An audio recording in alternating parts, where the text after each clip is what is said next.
world I'll overcome. My God's not dead, he's surely alive. He's living on the inside, roaring like a lion. God's not dead, he's surely alive. He's living on the inside, roaring like a lion. He's roaring like a lion. Let hope arise and make the darkness hide. My faith is dead, I need a resurrection somehow. No, I'm lost in your freedom. And this world I'll overcome. My God's not dead, he's surely alive. He's living on the inside, roaring like a lion. God's not dead, he's surely alive. He's living on the inside, roaring like a lion. He's roaring like a lion. He's roaring. Let heaven roar and fire fall. Come shake the ground with the sound of revival.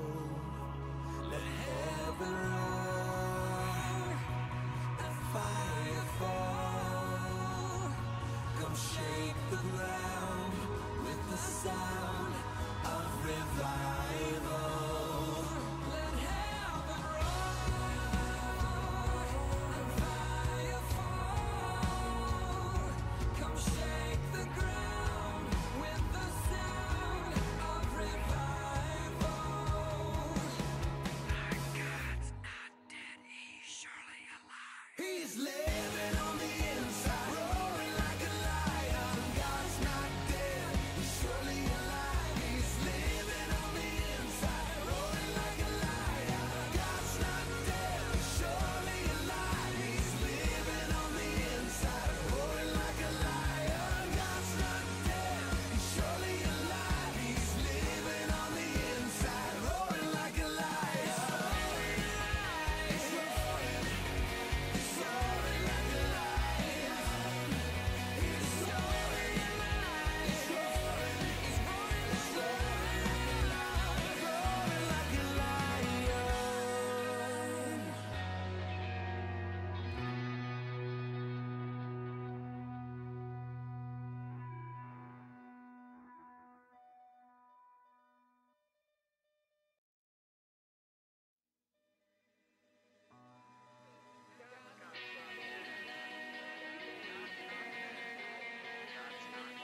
God's not dead.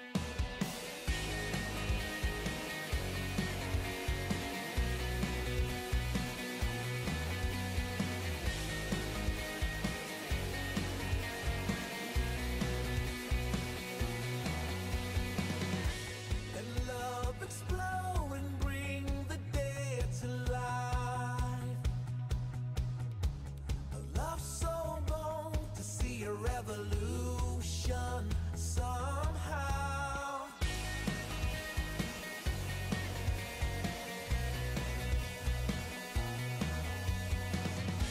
Let love explode and bring the dead to life.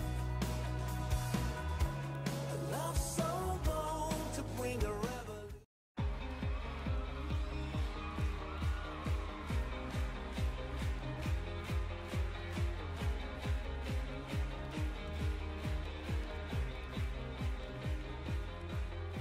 At break of day, in hope we rise, we speak your name. Good morning. Welcome to the King's Report for Tuesday, January 30th, 2018, 8th year of Chungi, the 12th month and the 14th day. And by the heavenly calendar, I'm Tim Elder, together here with Greg Knoll, and for the second king of Cheongguk, Hyung Jin-moon. Let's get to the weather right away. It's cloudy and 32 degrees at the Cheongguk right now. Expecting to get to 35 degrees today with some periods of snow during the day, but probably just a trace, maybe an inch at most in accumulation. and then down to 12 degrees tonight. The snow is probably look like it's coming more in the morning than in the afternoon, but we're expecting periods of snow throughout the daylight hours. And then tomorrow will be 33 degrees, and down to 12 degrees tonight and 25 degrees tomorrow night. So it's a fairly warm, a normal winter temperature. In the headlines today, the House Intelligence Committee voted to release the memo, and now it's up to President Trump. He has 5 days to decide whether or not to release this memo. It's a 4-page memo that Republicans have been saying details the FBI abuse of the FISA, that's the Foreign Intelligence Surveillance Act, powers, and the court system that is set up under that law. Democrats, however, are already doing some damage control, and we'll be looking at what they're saying about it.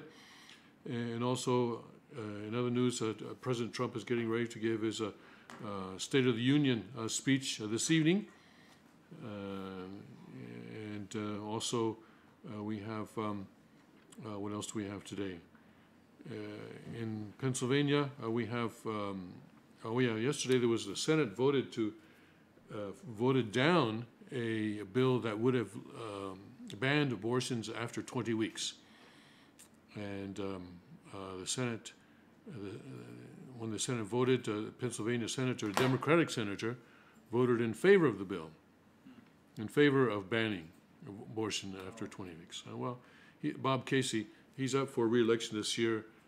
President Trump won Pennsylvania last year. So that may be, and maybe he knew the bill was not going to pass anyway. I don't know. Anyway, we'll look into this. See, because Bob Casey is very bad on gun control. Has been anyway. And so we'll look at what he's been doing. Also, later on, we'll cover a story about how medical marijuana patients shouldn't have to choose between their drugs and guns, PA senators, Pennsylvania senators say. All right, let's go to the House Intelligence Committee article here on Fox News. The House Intelligence Committee on Monday evening voted to release a classified memo circulating in Congress that purportedly reveals government surveillance abuses. The vote was announced to reporters by California Republican Adam Schiff, the top California Representative Adam Schiff, the top Democrat on the committee, who called it a very sad day, I think, in the history of this committee. The motion passed on a party line basis, he said. President Trump now has 5 days to decide whether he has any objections before the memo can be publicly released. Last week, a top Justice Department official urged House Intelligence Chairman Devin Nunes not to release the memo, saying it would be extraordinarily reckless and could harm national security and ongoing investigations. But you got to remember, this is a memo that is very clear, very critical of the Justice Department and the FBI. So it's not surprising to find that the Justice Department and the FBI don't want it released. We'll have to see what it actually says before we can make a judgment on whether it's reckless or not. The 4-page memo has been described by GOP lawmakers as shocking, troubling, and alarming. And one congressman likened the details to KGB activity in Russia. I think even the phrase jaw-dropping was used at one point. Those who have seen the document suggest it reveals what role the unverified anti-Trump dossier played in the application for a surveillance warrant on at least one Trump associate. Schiff, that's the Democrat, said the GOP majority committee also voted against releasing a counter memo written by Democrats. Today, this committee voted to put the president's personal interests, perhaps their own political interests, above the national interest, the Democrats said. Another Democratic member, Mike Quigley of Illinois, described the GOP memo as a book report by a high school kid at 1 a.m. on 2 Red Bulls who hasn't read the book. I don't know. I did some pretty good work at 1 a.m. in high school. But I did read the book, though. It's a contravention of the facts, he said. Today was a demonstration that there are no more rules. House Minority Leader Nancy Pelosi, Democrat of California, said in a statement that the committee's Republicans had crossed from dangerously irresponsibility dangerous irresponsibility and disregard for our national security into the realm of cover-up and disregarded the warnings of the Justice Department and the FBI. Pelosi finally realizing the importance of national security. Chairman Nunes' memo contains significant inaccuracies and omissions that misrepresent the underlying intelligence and jeopardize the effectiveness of our intelligence and law enforcement communities, Pelosi added. The vote came the same day that it was reported that FBI official Andrew McCabe has left his post as deputy director. And that was interesting because on Sunday, actually, the head of the FBI went to the Congress and was allowed to go into that secure room and sit down and read the memo. And then after he got back, his deputy resigned. Like I say, we want to see what's in that memo. The White House seems to favor the memo's release, but wouldn't explicitly say whether the president will back the effort. We want full transparency. White House Press Secretary Sarah Sanders said on Monday, that's what we have said all along. Sanders said they were letting the process play out before officially weighing in. On Sunday, FBI Director Christopher Wray went to Capitol to view the 4-page memo. Sources told Fox News. According to one source, Wray was asked to point out inaccuracies or other issues with the wording, and he said he would need his people to take a look at it. The source said the review is ongoing. South Carolina GOP Representative Trey Gowdy, who helped write the 4-page memo, said Sunday he wants it made public. He also suggested the memo indeed addresses whether the FBI relied, at least in part, on the dossier paid for partially by Democrats in the Clinton campaign during the 2016 presidential election to apply for a secret federal court to get a surveillance warrant purportedly on then Trump advisor Carter Page. The idea that we have this secret federal court is really still, I find, very unfortunate. But it is. It's set up by the Foreign Intelligence Surveillance Act that's existed since the 70s, but it has really become a major force after 9/11. If you want to know whether or not the dossier was used in court proceedings, whether or not it was vetted before it was used, if you are interested in who paid for the dossier, then yes, you want the memo to come out, Gowdy told Fox News Sunday. The dossier was compiled by former British intelligence officer Christopher Steele and contained opposition research on Trump during the 2016 presidential campaign. Steele was hired by the U.S. firm Fusion GPS, which commissioned the research with funding from the Democratic National Committee and the campaign of Democratic presidential nominee Hillary Clinton. At the same time, the firm was allegedly doing work to help the Russian government fight sanctions.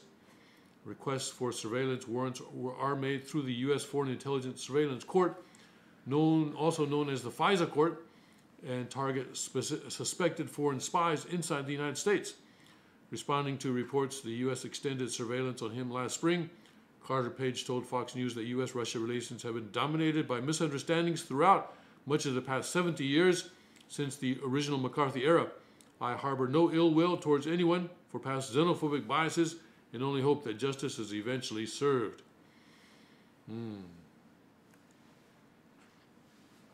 Really? Anyway. All right, so President Trump now has to make a decision on this, and we will not know what is actually in the memo until after President Trump decides to make it public, if he decides that. He may decide not to. I doubt it. I doubt it. This sounds like it's only going to hurt the Democrats and Hillary Clinton, and finally maybe shed some light on some of the evil doings that have been happening in the FBI, collusion with the Democratic Party. But the Democrats had their own memo that they wanted also released, and the GOP, the Republican majority on the committee, voted not to release that memo.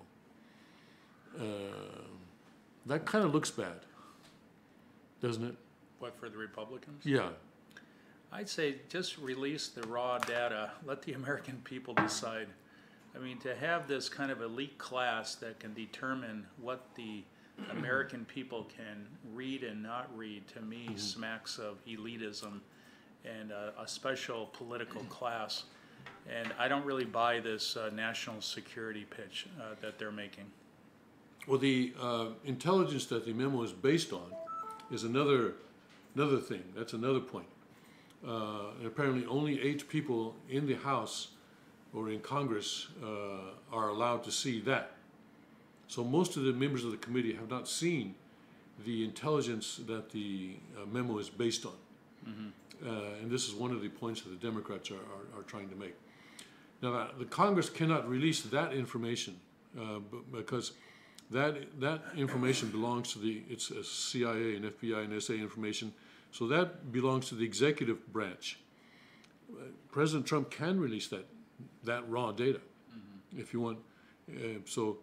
The memo is a product of Congress, a product of the House, so it's up to the House to decide whether or not they want to release it, and they have decided that they do. And now President Trump has to just look at it and see whether it's going to harm or whether he has any objections to releasing it, and then he can, so it's up to him now to release the 4-page memo. The underlying intelligence, he can just go ahead and release on his authority as president. Be interesting if he did that too. They're saying this is a much bigger cover-up than Watergate, and it exposes the deep state. And I think that's providentially that's what's happening now. The deep state is being exposed, and I think this is an important step in that direction. So I think to put the genie back in the bottle at this point would be difficult for the Democrats. I think there's been too much talked about this memo, and for them to try to cover it up or to sugarcoat it in some way, I think will not play well for them. Yeah. And of course, that's been the Republican strategy, to keep talking about it so that people want to say, I want to know what's in it. So that President Trump doesn't have much choice. Even if he didn't want, I'm sure he does, but even if he didn't want to release it, he basically have to release it. Inquiring minds want to know. Yes, we do, don't we? It's our country. Yes, Let's not forget, it's our country. It's the people. Doesn't it say the Constitution say something about that? We the people, or the Bill of Rights? We the people. I mean, I'm sick and tired of this political class thinking they know what's best for us. The government needs to shrink. It needs to basically go away, except for very minimal function. Yes. And let the people govern themselves. Yes. Smaller government. So I think this is a step in that direction, and I encourage it. I think we need to really see how this part of government has gotten out of control. It's grown exponentially in the last 20, 30 years. The FBI, CIA used to be a very small niche of government. Now it's a massive operation that's really affecting all of our lives. It's going into our personal lives. And the FBI used to go after communists. Yeah. Under Hoover, J. Edgar Hoover, and the mafia and so forth. But now it's going after political opponents. Yeah, that sounds like Russia. It sounds like China. It sounds like Venezuela. Yes. Go after your political opponents, damage them, getting other governments involved. It's very, very dark. So we'll see what President. He has 5 days. I don't know if he'll take those 5 days. He may do it earlier. He may announce it tonight. Could, I suppose. Because tonight he's giving his State of the Union speech to a joint session of Congress. This will be his first State of the Union.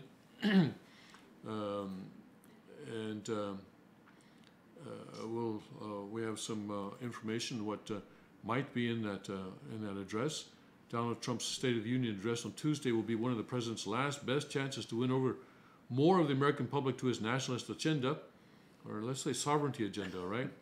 To his sovereignty agenda ahead of the midterm elections that will be a referendum on his tumultuous administration. This is Bloomberg politics. That's right. Yeah. Little bias? You feel a little bias there, Tim? Yeah, I do. Actually, I had either this article or an AFP article. The AFP was much worse.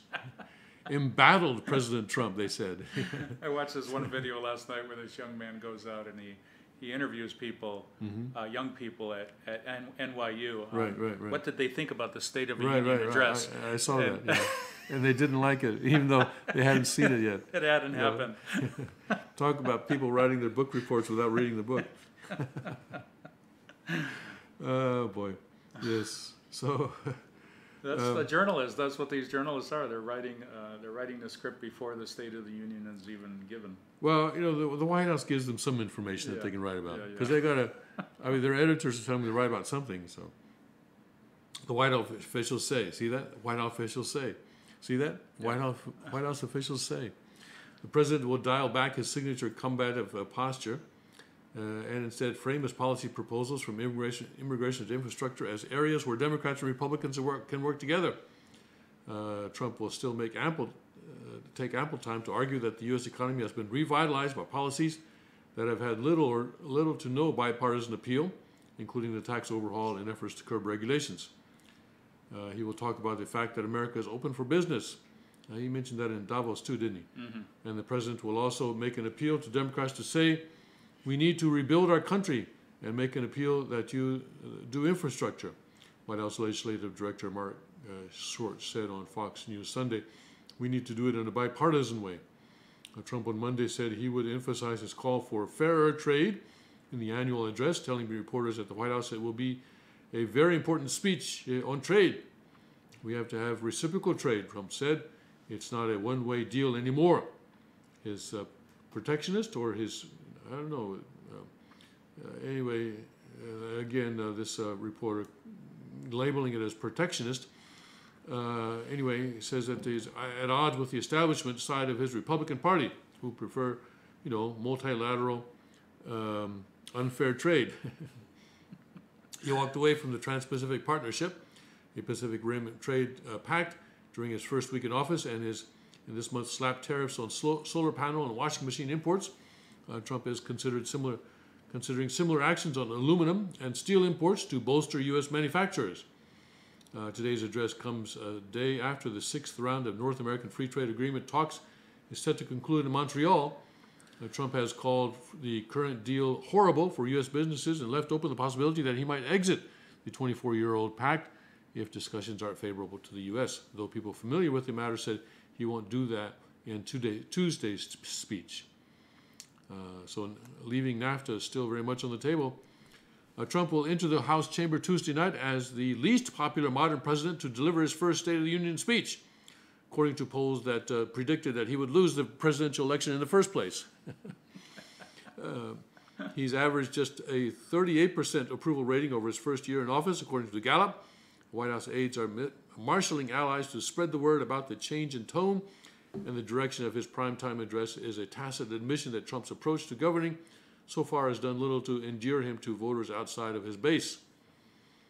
Damaging revelations from the probe into his campaign's possible collusion with Russia have been matched by controversies of the president's making, with many Americans dismayed by his handling of racial issues, attacks on the media, and subverting of political norms. The rest of that constant disarray, the result of that constant disarray, fanned by regular West Wing backstabbing in the press and relentless series of political missteps, is a president and party who voters are resistant to credit even for successes, including recent economic gains.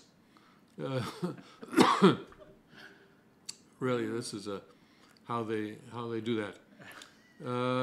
Let's see what else is going to be in the speech. Basically, now they're already giving a report about the speech, analysis of the speech before they've seen it. Okay, in the speech, Trump is expected to address his plans for rebuilding the nation's crumbling bridges, roads, and airports, long viewed by Republicans and Democrats as a potential area of bipartisan support. DJ Gribbin, Trump's infrastructure advisor, said last week that the administration plans to send its proposal to Congress in the coming weeks. The White House plan would rely on leveraging at least $200 billion in federal money over 10 years to get states, localities, and private sector to pour at least $800 billion into infrastructure projects. Well, I'm glad they're getting the private sector involved. I don't know how much, what portion of it will be private, but that's good.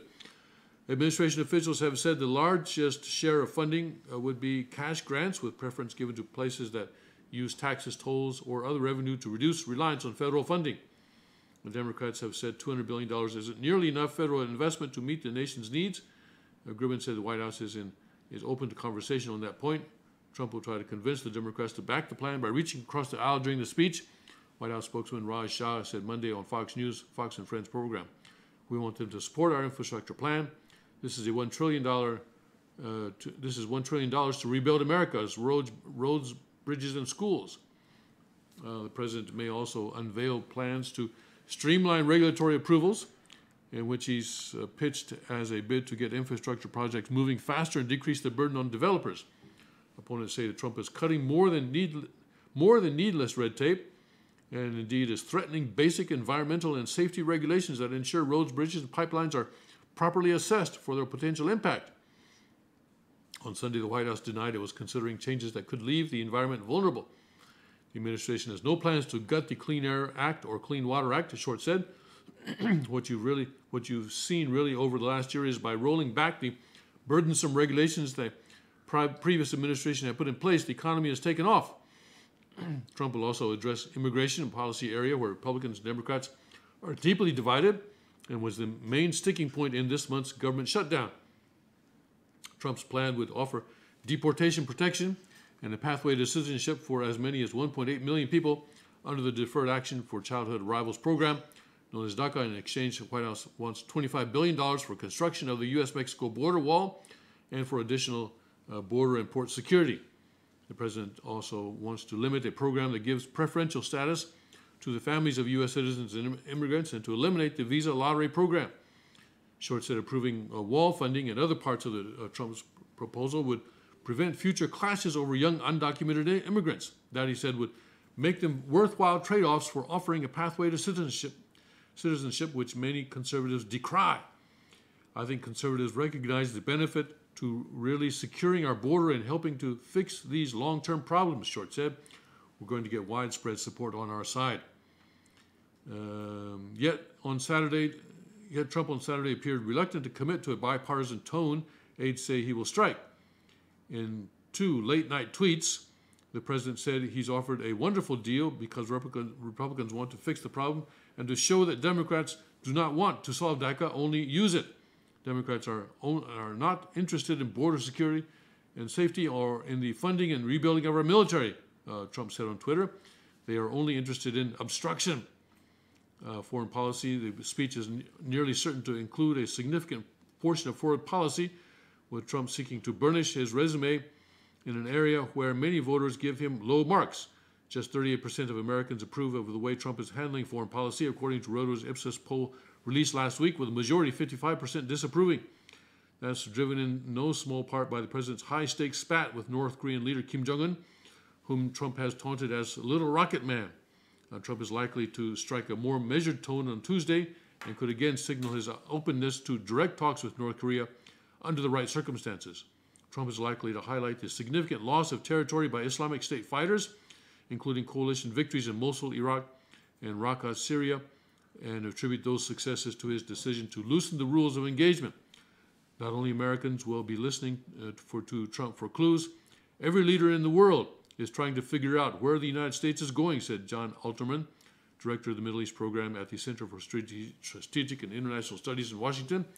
I think the president is struggling to articulate what American leadership means. The president's big challenge has been how to lead in ways that people are eager to follow. All right, so that's the preview of tonight's... The liberal preview. Yeah, the liberal preview of tonight's... but the conservatives really... I was looking for a conservative preview, but I couldn't find one. I'm sorry. Yeah.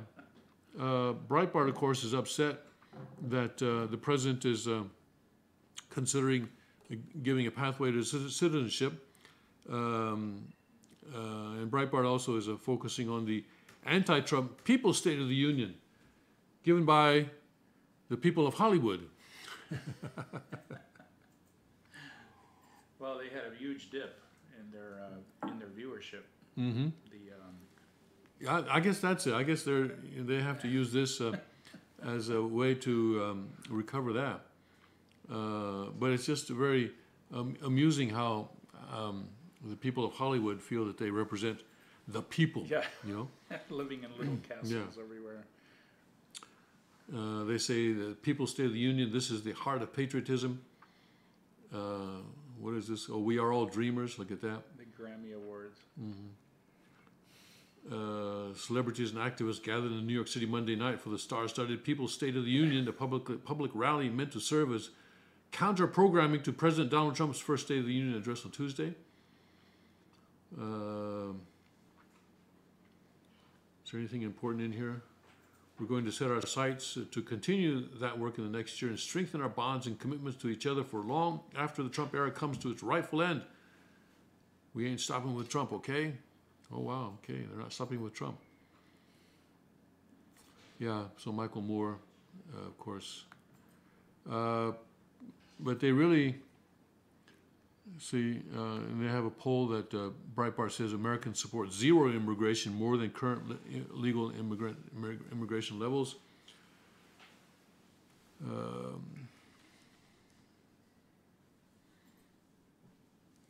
So they're really not saying much about the upcoming speech, and that's an important speech. I think it would have been good if Breitbart had done a story on what they expect to see, what they expect to find in the speech, or what they want to find in the speech. I think NAFTA will be a big issue. Buchanan talks a little bit about NAFTA and how NAFTA is tied in with DACA and overall immigration policy. I think this is going to be a huge point that I think a lot of people are looking for. Where's the negotiation there? A lot of people feel Trump gave away too much initially last week on the DACA argument. So I think this is a opportunity for him to clarify what the strategy is, how the wall is going to be built, and how it relates to DACA and NAFTA.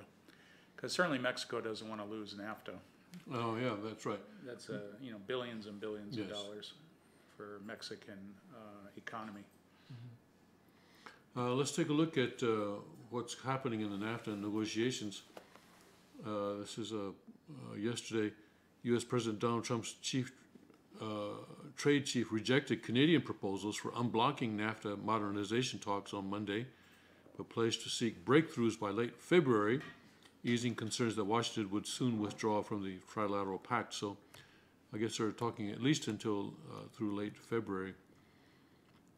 Trump also described the NAFTA agreement as a disaster that has drained manufacturing jobs to Mexico, has frequently threatened to abandon it unless it can be negotiated. Yeah, so that's on the table. I think he's using that as a bargaining chip to build the wall. You know, Trump is a master negotiator. Yes, he is. That is his strength, and he really knows how to play the hand to get people to come to the table. And he plays hardball, but I think in the end he's gonna drive Mexico to the table. You know, by threatening to restructure NAFTA, and I think he'll concede. He'll keep NAFTA if there's support for the wall. Well, maybe so. Maybe so. All right, let's take a break right about now, and we'll come back with more news from a Chonic perspective.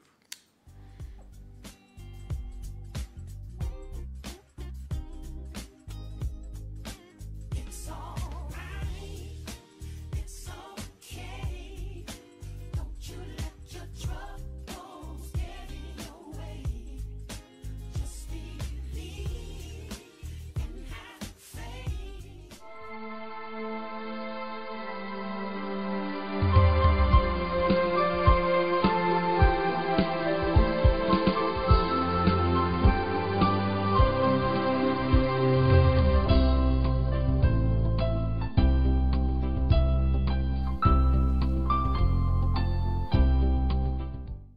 Struggle. There was a lot of things I really liked about Diella from the very beginning. You know, I loved her passion, the way she sang to the church, the loyalty she had to her parents, and you know, I really wanted somebody who's loyal to True Father, and I knew if she's loyal to her parents, that's a good sign. And the one memory I really have, it really helped me really decide I really want to get blessed to her, was she said that I'd always be second, and she'd always put God before me. And I knew if she was willing to put God before me, I could like fully trust her. And that was something that really moved me to, like, I knew at that point, like, I wanted to get blessed to her. Okay, so at first when we met, we completely put each other in boxes, the famous box, and I don't know. I was praying and praying and praying, and I was just not sure in the beginning. We both weren't, and but we just continued talking, and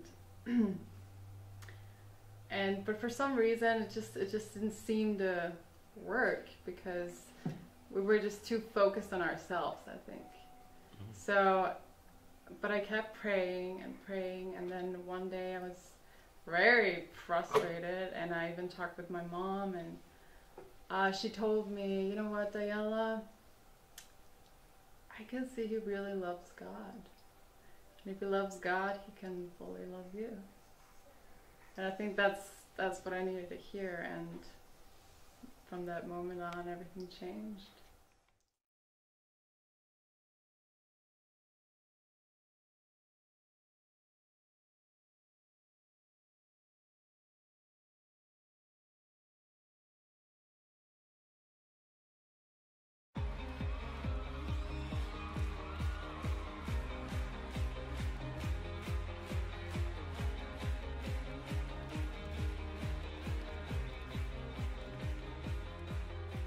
At break of day, in hope we rise, we speak your name.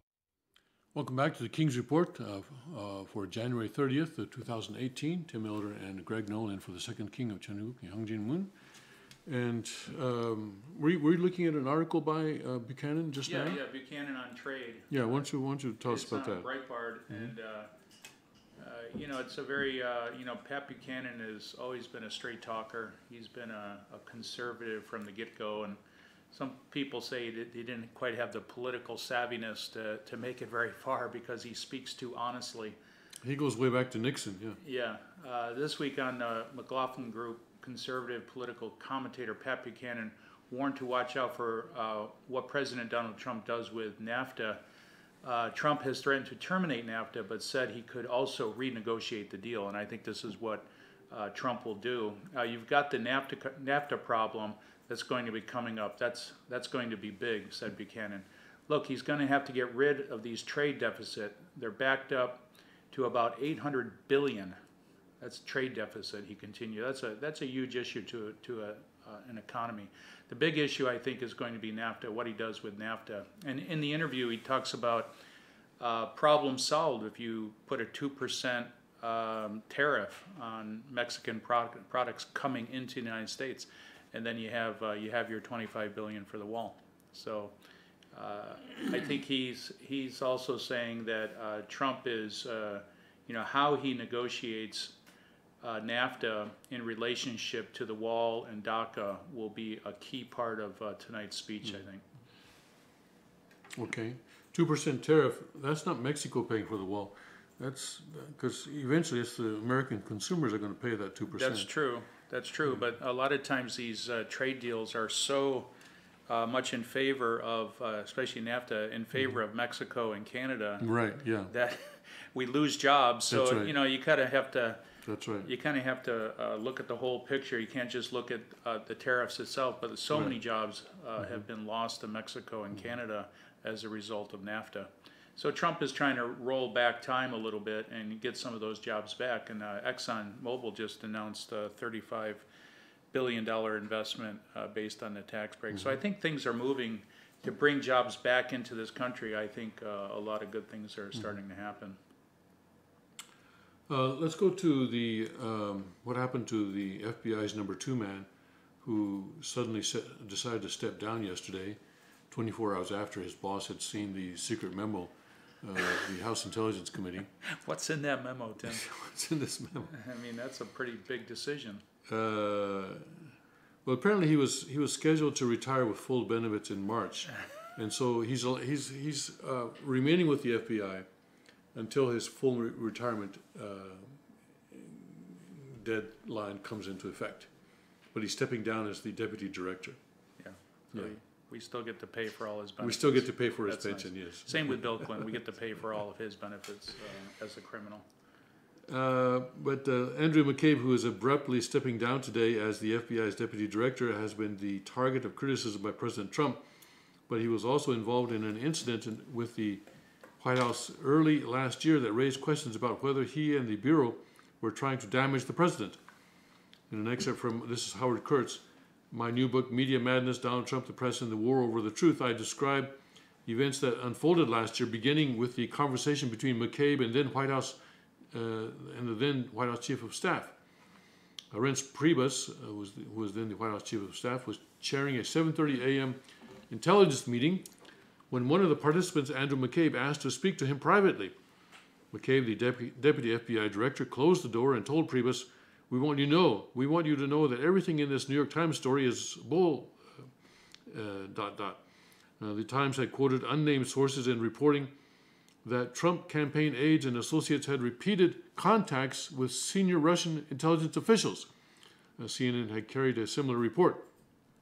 Priebus pointed to the 3 televisions on his wall, and here's my problem. They're going 24/7. Can the FBI say what you just told me? McCabe said he would have to check. Priebus thought he might come out of this a hero. A few hours later, McCabe told him the Bureau couldn't start the practice of commenting on newspaper stories or it would never end. Give me a break, Priebus said. I'm getting crushed all over the place. And you won't say publicly what you told me privately? James called later. We really can't do anything about it, the FBI director told him, but Comey said he'd be willing to tell the Senate Intelligence Committee that the charges were bogus. He was sure its members would repeat that for the cameras. And where does the story go after that? Read the full story on foxnews.com. See if we can go there. It was just getting good, So anyway, McCabe is suspected of leaking to damage to undermine the White House on one hand, but also trying to sort of shore up his position on the other hand. Now, a week later, CNN was airing a breaking news story naming Priebus. According to multiple U.S. officials, the network said the FBI rejected a White House request to publicly knock down media reports about communications between Donald Trump's associates and Russians known to U.S. intelligence. Priebus was stunned by the implication that he was pressuring law enforcement. Had he been set up? Why was the FBI leaking this information when one of its top officials had initiated the conversation? Comey assured Priebus that afternoon that he hadn't done anything wrong, but the story reverberated for days. Is Reince Priebus lying about the FBI? Slate asked Reince Priebus should resign, a Boston Globe columnist demanded. The damage was done. So that's an excerpt from Howard Kurtz's book about that. And so that's the kind of that's kind of backstabbing and sort of power struggles that go on in the White House, I think, every day. Mm-hmm. And certainly, as a president, it's difficult to see who's loyal to you. Well, the answer is no. Maybe no one is loyal to you. But that's makes it very difficult to govern the country when you have that kind of thing going on. People setting people up like that. Mm-hmm. Now, yesterday, the Senate failed to pass an abortion ban. It was a law that would have restricted abortions to less than 20 weeks after insemination, of 20 weeks of pregnancy. It would have been an improvement over the current. I think it currently is 24 weeks, I believe. But the Senate refused to pass this.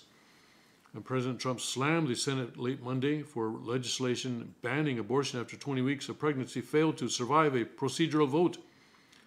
Procedural vote meaning that you have to have 60 votes in the Senate to basically get most things done. Republicans needed 60 votes to advance the measure dubbed the Pain Capable Unborn Child Protection Act. However, the vote finished 51-46, so it had a majority, but it couldn't reach the 60 mark. That was 9 short of the necessary threshold. Now, that's the cloture threshold where, as I've explained in the past, in the Senate, senators get to talk as long as they want, but if 60 senators decide to end debate, then that's when the debate ends. And so you basically have to have 60 votes to get most things done. So they've changed that in some cases, but like the judicial appointments, but in most cases you have to have 60 votes. It is disappointing that despite support from a bipartisan majority of U.S. senators, this bill was blocked from further consideration, Trump said in a statement. Scientific studies have demonstrated that babies in the womb feel pain at 20 weeks. We must defend those who cannot defend themselves. Trump added that the vote rejects scientific fact and puts the United States out of the mainstream of the family of nations, in which only 7 out of 198 nations, including China and North Korea, allow elective abortions after 20 weeks of pregnancy. In his own statement, Vice President Mike Pence said he was disappointed by the Senate vote, but added, the pro-life message is winning, and President Trump and I will never cease in our commitment to defend and protect the most vulnerable among us. Now, 3 Democratic senators up for re-election in conservative states voted to advance the legislation. They are Senators Bob Casey of Pennsylvania, and we'll go into that in a little bit later, Joe Donnelly of Indiana, and Joe Manchin of West Virginia. Republican Senator Susan Collins of Maine and Lisa Murkowski of Alaska voted with other Democrats to reject it.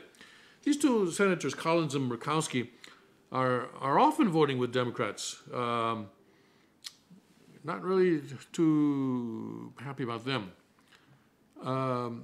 Let's look at the situation with Bob Casey. This is an article in the Morning Call, which is a newspaper down in Allentown, Pennsylvania. And they say that Bob Casey takes heat from both sides on Senate abortion vote. As the previous article mentioned, he voted in favor of banning abortions after 20 weeks. Democrat Bob Casey's vote Monday on a bill to ban abortions after 20 weeks of pregnancy triggered criticism from both sides of the political aisle. It's the same vote Casey took in 2015 when the same bill failed to advance from the U.S. Senate. He and the same 2 Democrats once again joined the Republicans on Monday in backing the measure. And once again, the bill failed to advance, though it did force swing state Democrats such as Casey to reaffirm their positions and highlight his being out of step with party orthodoxy on the Flashpoint issue.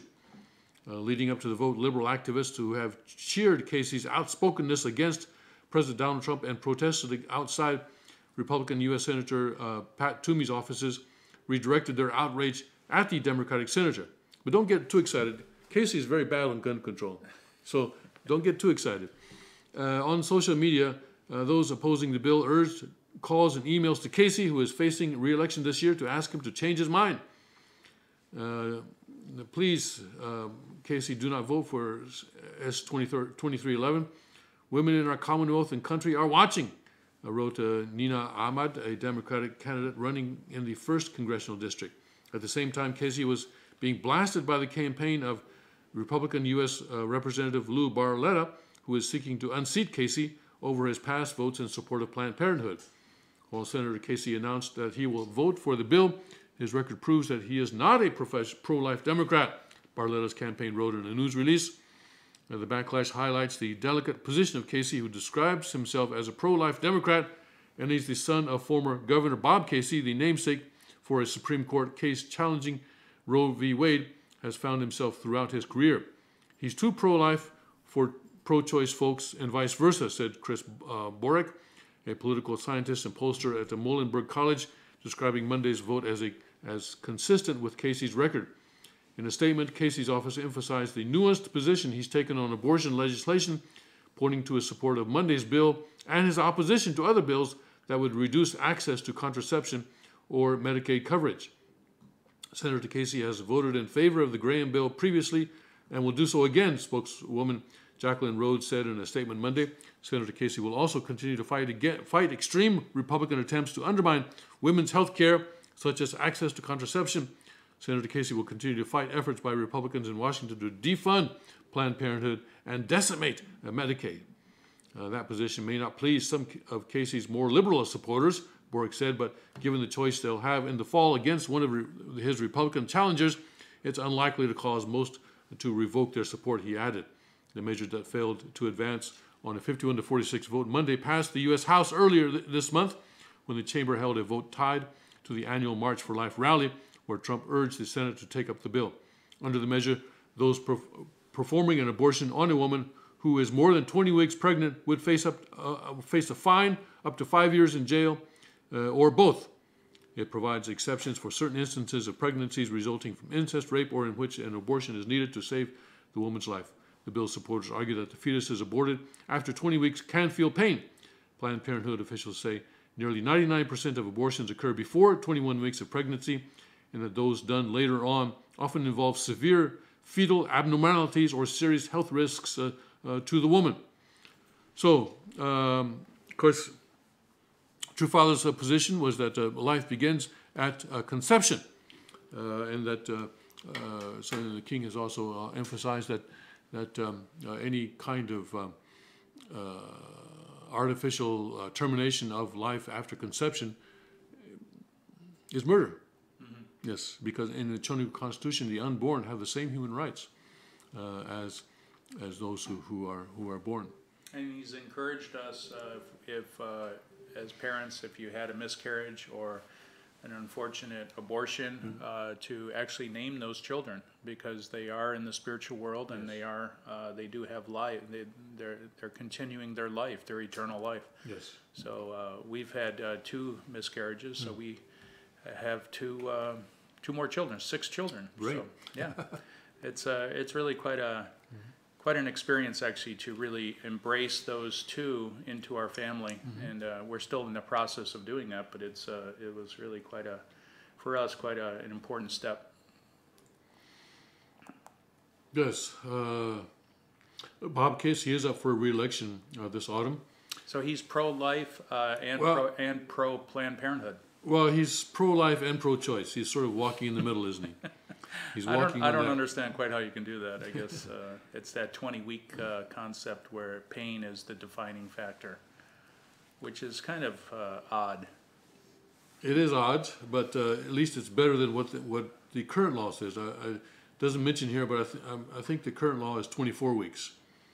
And I think the Republicans or the pro-life people were feeling that they could at least get it knocked off another 4 weeks, and that would be an improvement. Mm-hmm. Of course, the best thing would be for the Supreme Court to cancel Roe v. Wade. Yeah. To go back on that. What's that called? A beating heart amendment? You're right. Yes. I like that. That's a beating heart starts pretty much. Right. I think right away. I'm not exactly sure when a beating heart begins. Does it begin? I'm not exactly sure when a beating heart begins, but it's pretty early on. Yes, and that would be good too. But even before that, conception. I think everybody should watch a video of when a baby is conceived, from the one cell all the way up to birth.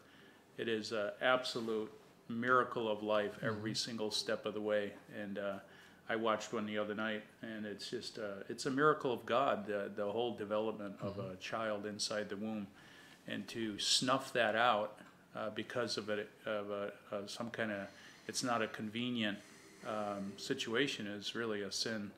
Really is murder, and it's something that people need to look at. The womb is meant to be the safest place for a child, and it's become the most dangerous place. Did you see Joy Villa's address at the Grammys? Yes. You did? Yes, that was awesome. I didn't watch it live. I can't watch those things, but I did see the photograph. I don't watch it live either. But I think her dress was probably the only newsworthy, noteworthy aspect of the whole show.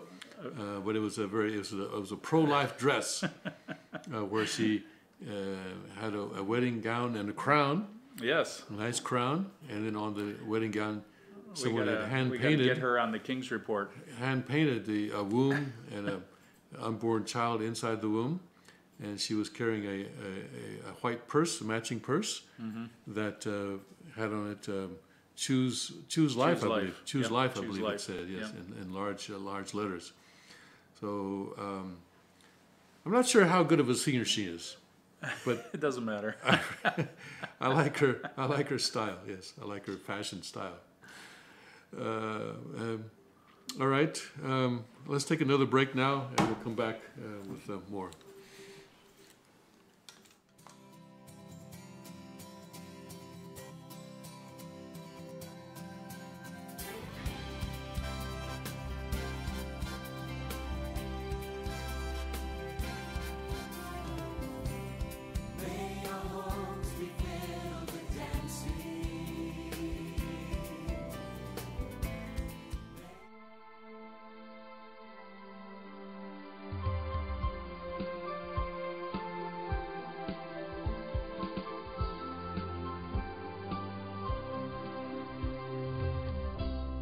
It's a blessing of marriage, but you know, the blessing of marriage is supposed to be full of joy unspeakable.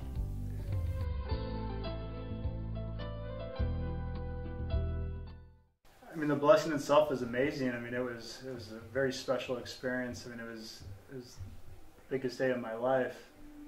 And we had all our family there. People came from all the way from Colorado. This one couple even from Colorado came like last minute. They took like a bus to get here, and I just felt like so much love from friends, family. I felt God's love. I mean, I just couldn't believe that I was getting blessed. You know, like that day finally came, and I was just totally peaceful and excited, and it was an amazing experience.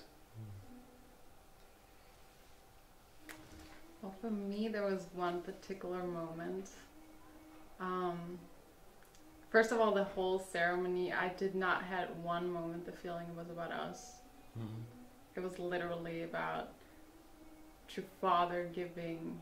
He was the walking God on earth, giving us the blessing which we all did not. We don't deserve, basically, and. It was just so beautiful to receive that, and I felt a lot of love. And there was also a moment where Hyung was saying, "True Father is smiling," and I think he said that 3 times, and I could see that, not physically, but I could just feel him being happy, which really calmed me down and made me peaceful and happy, and it was beautiful.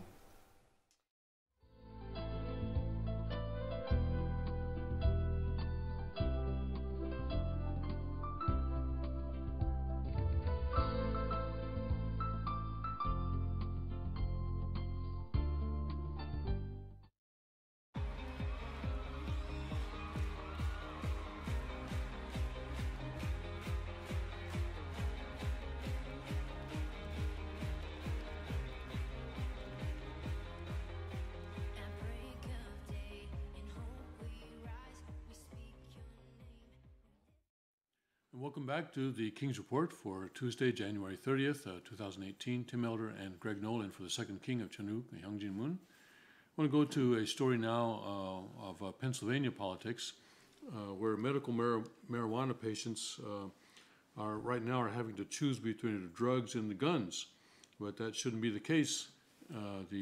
Some Pennsylvania state senators are saying, because right now, if you're using medical marijuana, I guess they can put you on a list where you're not allowed to own a gun. So that's unfair, they say. State senators are calling on the U.S. Congress to protect the Second Amendment rights of medical marijuana patients. The state Senate, it's the Pennsylvania State Senate Government Committee on Monday passed a resolution that urges federal lawmakers to clarify the Federal Gun Control Act to allow those being treated with medical marijuana to buy and have firearms. A separate resolution that the committee passed also would help to address that situation by encouraging Congress to remove marijuana from being listed as a Schedule I controlled substance and to recognize the medical purpose of marijuana. The measures are now positioned for action by the full Senate. Government Chairman Mike Fulmer, a Republican of Lebanon County, who was key to passage of the state's medical marijuana law, said the recent policy shift at the federal level by U.S. Attorney General Jeff Sessions with regard to marijuana enforcement has been a cause for worry for some of the more than 10,000 registered medical cannabis patients in Pennsylvania. They feel they are being forced to choose between the drug their doctors certify is needed and their guns. Sessions earlier this month rescinded an Obama-era policy and directed federal prosecutors to enforce as they see fit the federal ban on cultivating, distributing, and possessing marijuana in states that legalized it for medicinal purposes or adult use. Sessions, who has said he believes marijuana is a gateway drug that leads to addiction, gave the green light to federal prosecutors to enforce the federal law prohibiting marijuana cultivation, distribution, and possession as they see fit. U.S. Attorney David Freed for the Middle District of Pennsylvania said he believes safeguards are in place in the state's medical marijuana program to ensure the drug will be used as intended and said he doesn't intend to disrupt the program. However, there is the matter of the Gun Control Act and the restriction it carries on those who use a substance, one controlled substance, from having or buying firearms. Fulmer quipped about the hypocrisy that exists in laws that allow people to possess a six-pack and a gun, but the same is not true for medical cannabis. Well, you know, I think most people understand there's a big difference between medical marijuana and recreational marijuana, and it's really the THC content found in marijuana that determines the difference. And the THC, the higher the level of THC, the more, you know, it affects your ability to make a good judgment. And where medical marijuana is really more of the pure essence of the plant, just like any other kind of herbal supplement, marijuana has its medical properties. The natural world is full of medicinal uses, so obviously we can't ban all medicinal uses, herbs, when it comes to firearms. You have to ban the stuff that alters one's judgment, which is really the level of THC found in marijuana. So I think that's the defining line, is that if it's recreational marijuana, yeah, it's a drug. It can really alter your ability to make a good decision, whereas medical marijuana is really just a herbal what do you call it, a supplement or something that helps a medical condition. So I think, you know, that's something which I think is what they're talking about. They're talking about medical marijuana.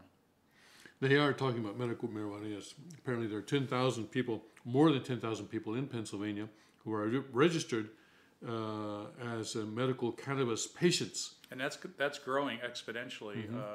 I was just at a planning meeting for Westfall Township, and the entire state is That's now, right. You are now Yes, I am part of the planning board. Are you a Westfall. Commissioner?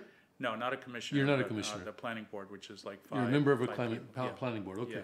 Yeah. And they are just now introducing in Westfall Township the ability for medical marijuana to come into Westfall Township. It'll be kind of like a pharmacy, you know. Westfall Township, by the way, is the township where the Chunnigung is located. Right. And there'll be dispensaries, so it's not like a, you know, not like a normal kind of, herbal store. It's highly regulated by the state, and you have to become a patient, get a doctor's prescription to go there to have it fulfilled. But this is happening all over the state, and Westfall Township is taking active steps in allowing that kind of dispensary to come into the township. But they said already there's like 8 dispensaries open in Pennsylvania, and every week there's more and more openings. So this is going to be a huge trend. But the last sentence here makes a good point, that you can have a 6-pack of beer Right. and a gun. In fact, you can go into a bar with a gun and have more than just a 6-pack. You can have, you know. I would say that's much more dangerous. I would say that's more dangerous. But you can't have a single dose of medical cannabis or medical marijuana. Yeah. And no, you know, liquor is oftentimes, you don't touch that because of the lobbying efforts of the liquor industry.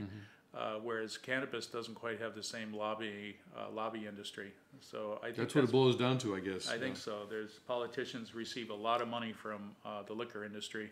As do the media. Yeah, that's right. So maybe we'll start seeing cannabis lobbyists lining the hallways of Washington. I'm sure that there are some already. There probably are. There Yeah. probably are already, yes. Just one more story. Well, no, it's 6 o'clock now. I was going to go to this, a story about the Pennsylvania redistricting case, where, you know, all the congressional map of Pennsylvania has been torn up, and they're going back to square one or zero. Just in time for the midterm elections. Yes, Tom Marino may not be our congressman. Amazing. In a couple of weeks. We don't know. Right now, the legislature, the court has told the legislature to come up with something by the 9th, and then the governor has to sign it by the 15th, or the Pennsylvania Supreme Court will draw their own map. We'll see what happens with that. All right, well, let's take a longer break now, and we'll come back with our Rima after this. Increase in us we pray, unfading. set our hearts ablaze with hope, like wildfire in our very souls. Holy Spirit, come invade us now. Ocean, somehow, now I'm lost in your freedom, and this world I'll overcome. My God's not dead, he's surely alive. He's living on the inside, roaring like a lion. God's not dead, he's surely alive. He's living on the inside, roaring like a lion. He's roaring like a lion. Let hope arise and make the darkness hide. My faith is dead, I need a resurrection somehow. Now I'm lost in your freedom, and this world I'll overcome. My God's not dead, he's surely alive. He's living on the inside, roaring like a lion. God's not dead, he's surely alive. He's living on the inside, roaring like a lion. He's roaring like a lion. He's roaring. Let heaven roar and fire fall. Come shake the ground with the sound of revival. Let heaven roar and fire fall. Come shake the ground with the sound of revival. Let heaven roar and fire fall. Come shake the ground with the sound of revival.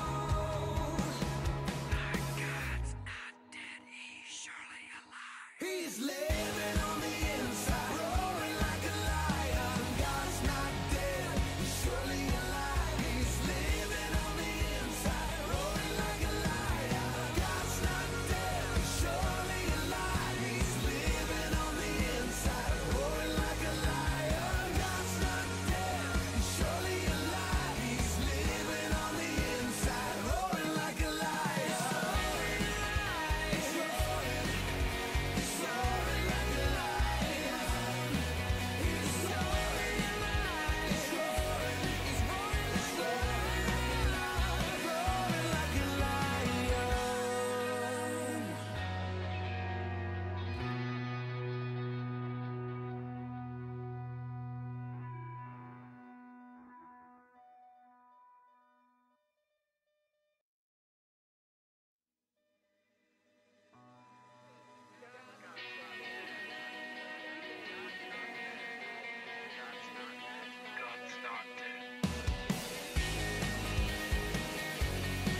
fire fall.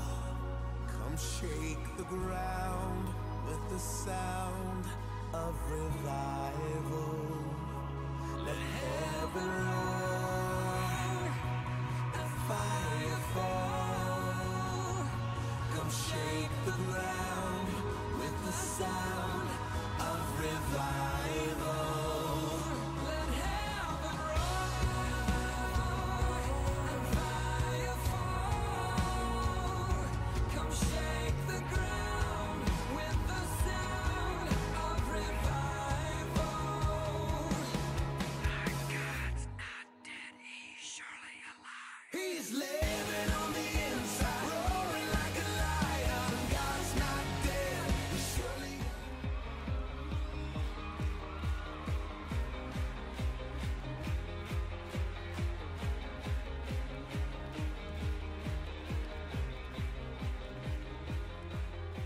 At break of day, in hope we rise, we speak your name.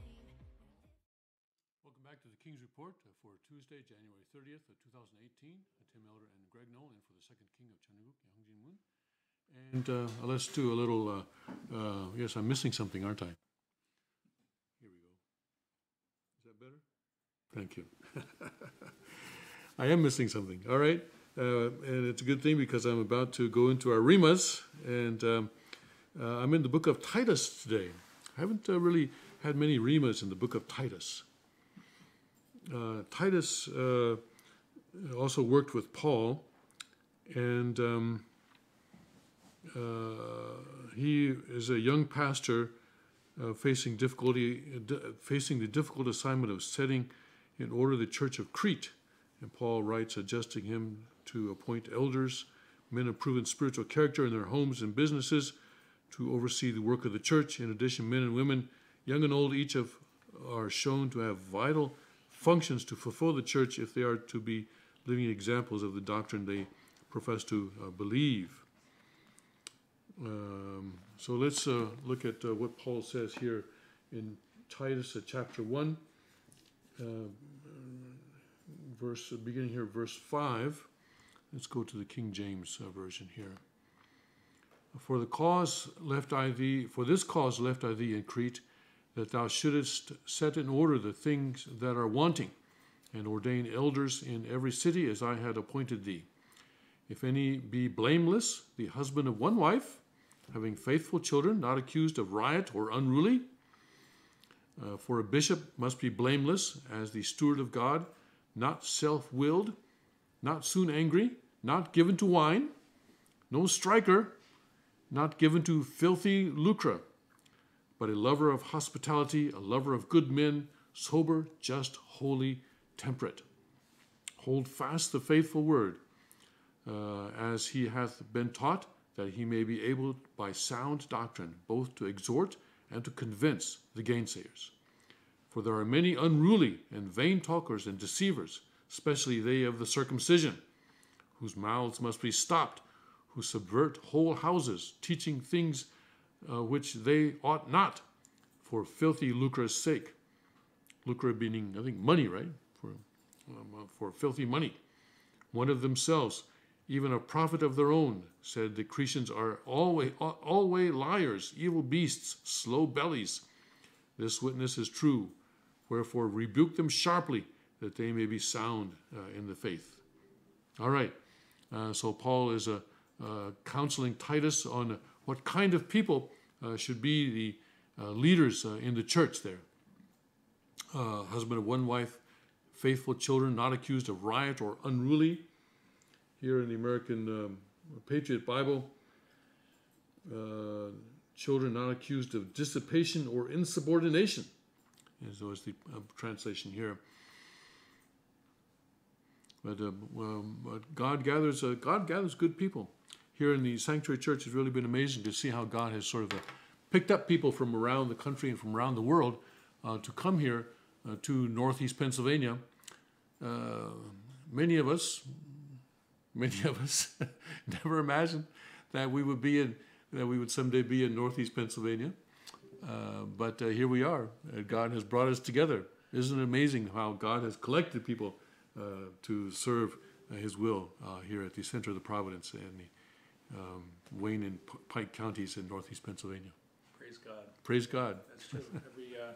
Every position is, somebody has risen up or has been trained sometimes 30, 40 years. Yes. And they're experts in their field.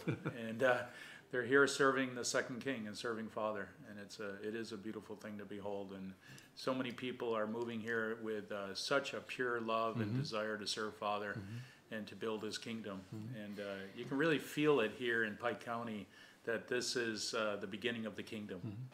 And it's not easy to move here. No. Because you come here and you have to have a source of income to support yourself and your family. You have to have a place to live. And in this area, you have to have a car, a good car that can make it through sometimes the snow and ice. So it's not an easy move, but more and more people are making that move. But God is really guiding many people. Of course, it's not the idea that everyone move here, and because other people are being called to go to other places of the world and stand up in other places of the world. That's right.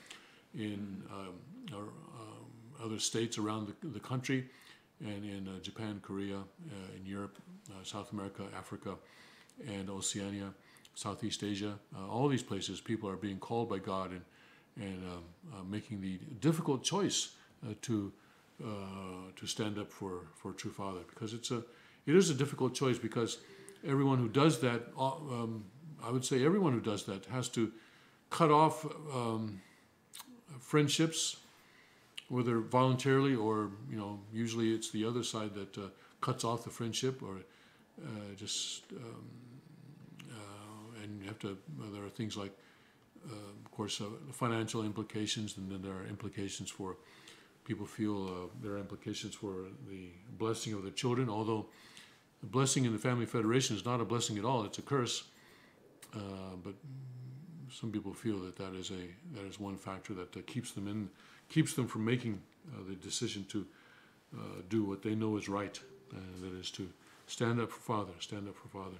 Well, just like in that last sentence in Titus, we need to rebuke unrighteousness. Yes. And I think that's part of our task in being faithful to Father, Yes. that we cannot and should not tolerate desecration of the Lord. And I think this is something that's sometimes painful to do, but it's something necessary. We have to always separate good from evil, and stand up for Father, stand up for Jesus, stand up for righteousness, stand up for God's kingdom. Because if evil goes unchallenged, then that becomes a huge problem. So I think it's part of our course, those who decide to separate from the desecration, we're gonna lose friends, we're gonna be a little bit unpopular, but the most important thing when we go to the other side is to be popular with Father. Yes. Not to be Yes. popular among the masses, Yes. but to be popular among Father, to where Father smiles when He sees you coming through the pearly gates. That is important. Yes, go before Father and bow, and hopefully Father will be smiling. And so let's go to Father's Word in the Chanson-gyeon. I'm in the book on the root of the universe, chapter 1, fundamental order of the universe, in the beginning paragraph there. If we observe the universe, it shows us that everything exists through a reciprocal relationship formed between the dual characteristics of positivity and negativity. This principle applies in every case, beginning at the level of minerals. A molecule is formed through the fusion of positive and negative ions. In the case of plants, subsistence and reproduction depend on the union of their male and female counterparts, the stamen and pistil. These dual characteristics are more pronounced in the case of animals. All animals, including fish, birds, and mammals, exist in male and female form. Finally, we human beings, God's greatest creation, are divided into men and women. The first man, Adam, and the first woman, Eve, are the progenitors of the human race. What is the purpose of existence of the dual characteristics of male and female? Why did God create in such a manner? Why indeed? Let's see if I can get back up here to the top of the page. You mean Father wasn't a transgenderist? Apparently not. No. He didn't support that? Right, yes. Wow. Okay, for some reason I see. Okay, I see what I was doing wrong. Why did God want to do? What did God want to do by creating man and woman? He wanted to see them. Is God feminine or masculine? He is both feminine and masculine. If God were only masculine, he would only look at the woman, and Adam would have to live in the shade. It follows that the two natures of both sexes coexist within him. Well, that is to say that the in OSTP Revenue expounded on this, saying that yes, that God has the seed for men as well as women. That is, the seed can produce either man or woman. And yes, there is a femininity within God, but that is in the object position. He would only look at the woman if it follows that the two natures of both sexes coexist within him, so that he may find joy in looking at both women and man. We thus conclude that God is a being in the vertical position within whom the harmonized dual characteristics that make him feel love towards men and women exist. So it's a harmonized dual characteristics within God. But it's not 50-50, as the king has often pointed out, and it was obviously his experience in the true family, that the father's relationship with mother was not 50-50. He said it was more like 95-5. Such is God. He needs both man and woman, and wherever he goes, he is always in the position of the subject partner, that is having subject partner status. Thus, God combines a central subject-like masculine character and an object horizontal feminine character within himself. But of course, in relation to his creation, he is in the subject, a masculine position, and that's why we refer to him as Father, as it says in the principle of creation. So God, really, it's an amazing way that God created the universe, and science still has not figured out all the mysteries that God has imparted into the creation, and science is still trying to figure that out. I remember one of my experiences in life of really coming to know God and to experience God was when I came out of college, and my first job out of college was as what was called then a medical detail man. Today they're called pharmaceutical representatives. But then we were all men. There was not a single woman in the industry, I don't think.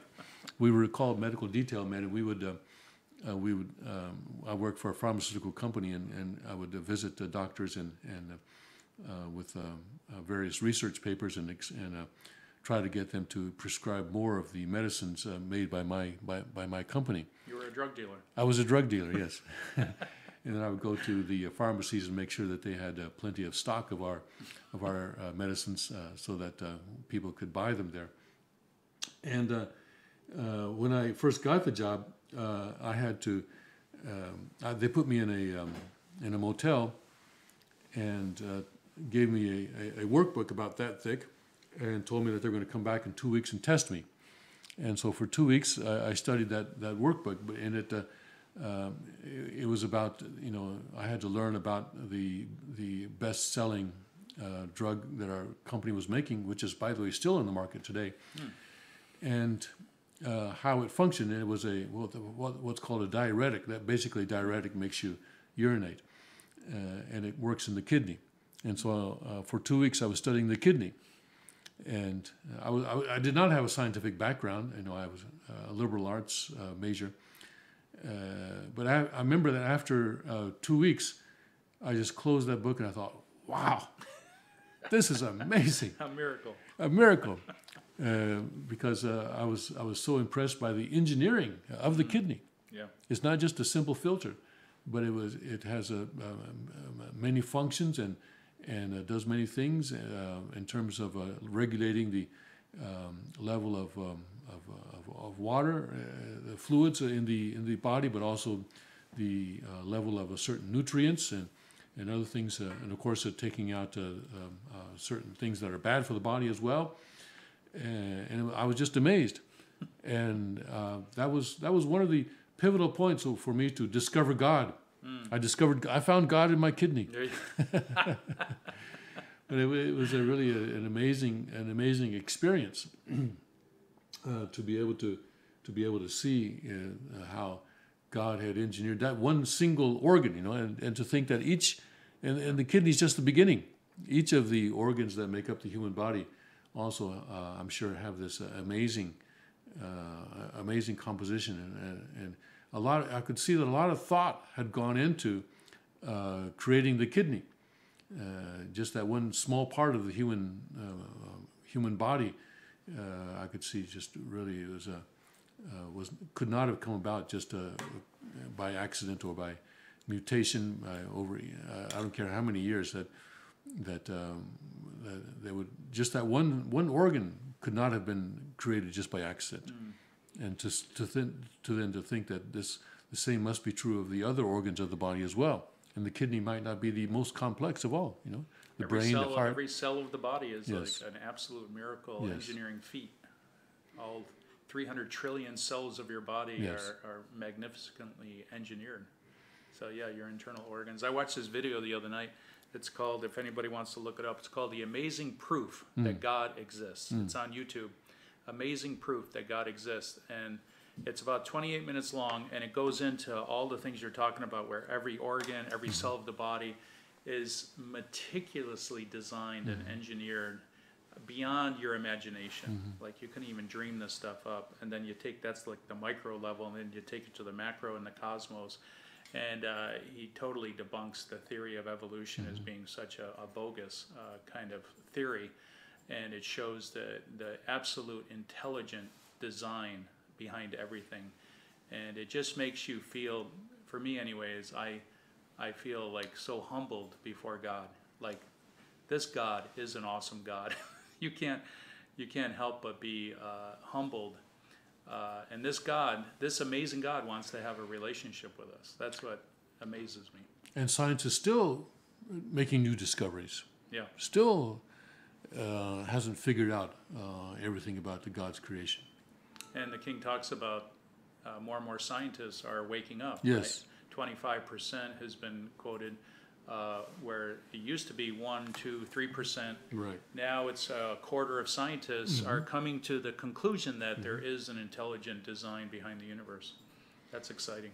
When Father was conducting the ICAS conferences, the International Conference on the Unity of the Sciences, Father kept, they were held over the Thanksgiving weekend each year. And each year, Father would set the theme, and it was, every year I think it had something to do with absolute truth. Absolute truth and this and that and the other. And the scientists were very reluctant. Just the phrase absolute truth is something that they reacted against. Because there is no absolute truth. But Father says, yes, there is absolute truth. And you guys got to realize this. And I think more and more scientists are realizing that there is an absolute truth out there, and that we are approaching that absolute truth. That our discoveries in our development brings us closer and closer to that absolute truth. Praise God. Yes, praise God, yes. All right, let's take a break, and we'll come back with more news from a Chundigu perspective.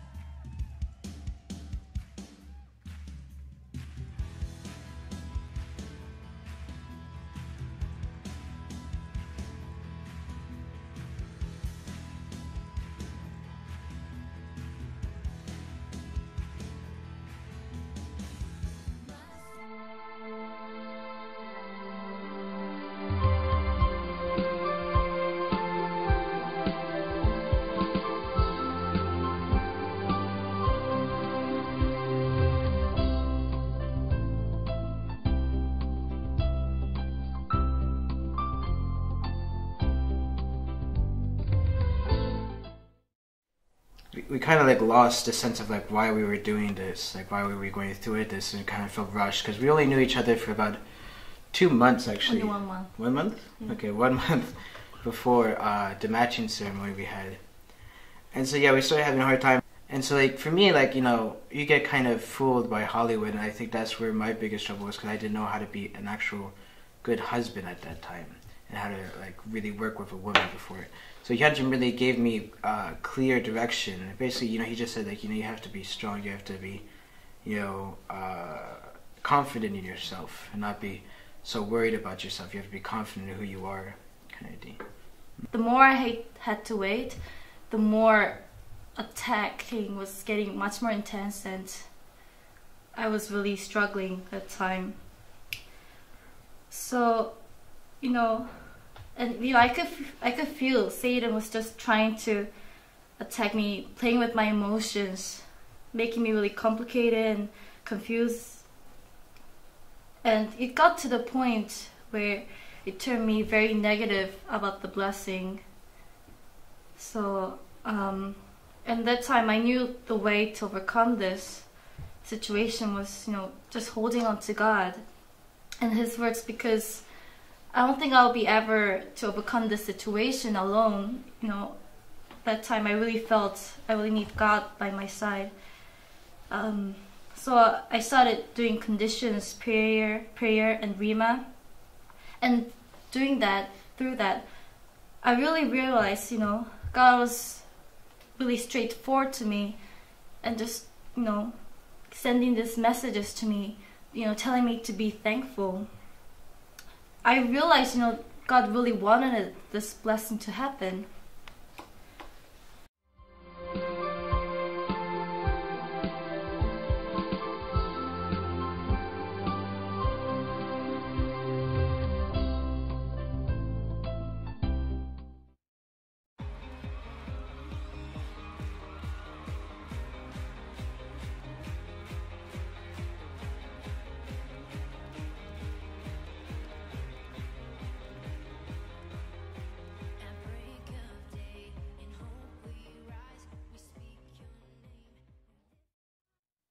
Welcome back to the King's Report for Tuesday, January 30th, 2018.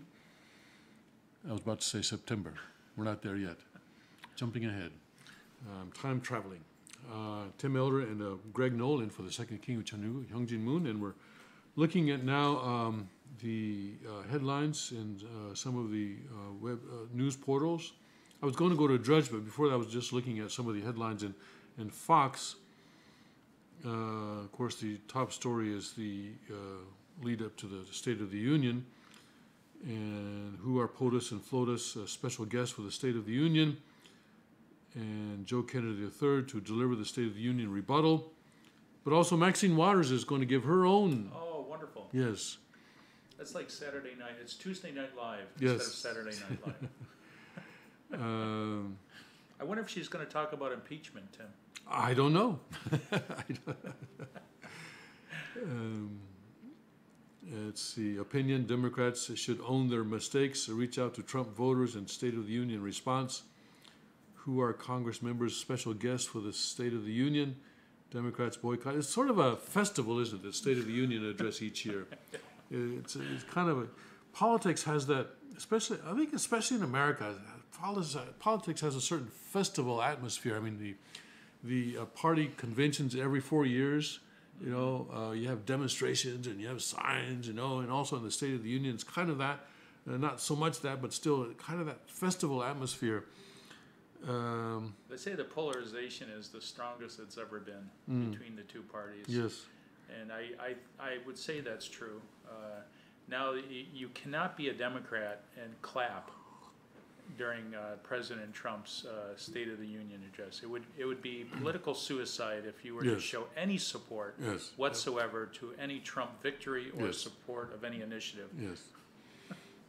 That wasn't always the case. Ruth Bader Ginsburg, by the way, a Supreme Court justice considered to be the most liberal on the court, is boycotting the State of the Union address. She's not going to attend. That's probably a good thing. No. I think she's retiring soon, right? Either dying soon If or you're a retiring Democrat, soon. you're not allowed to say that. If you were a Democrat and you said that, you would be ostracized because she is the saint.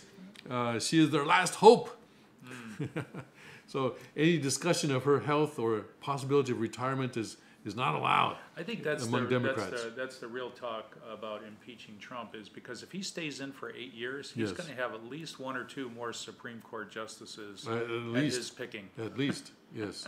This is a serious crisis for if you're a liberal Democrat. And Ruth Bader Ginsburg may be one of those. Yeah, she may be. Or, I mean, looking at the or picture of her, RBG, as she is often referred to. is that right? RBG. RBG, yes. Sessions going all in. States buck Justice Department's offensive embrace of civil forfeiture.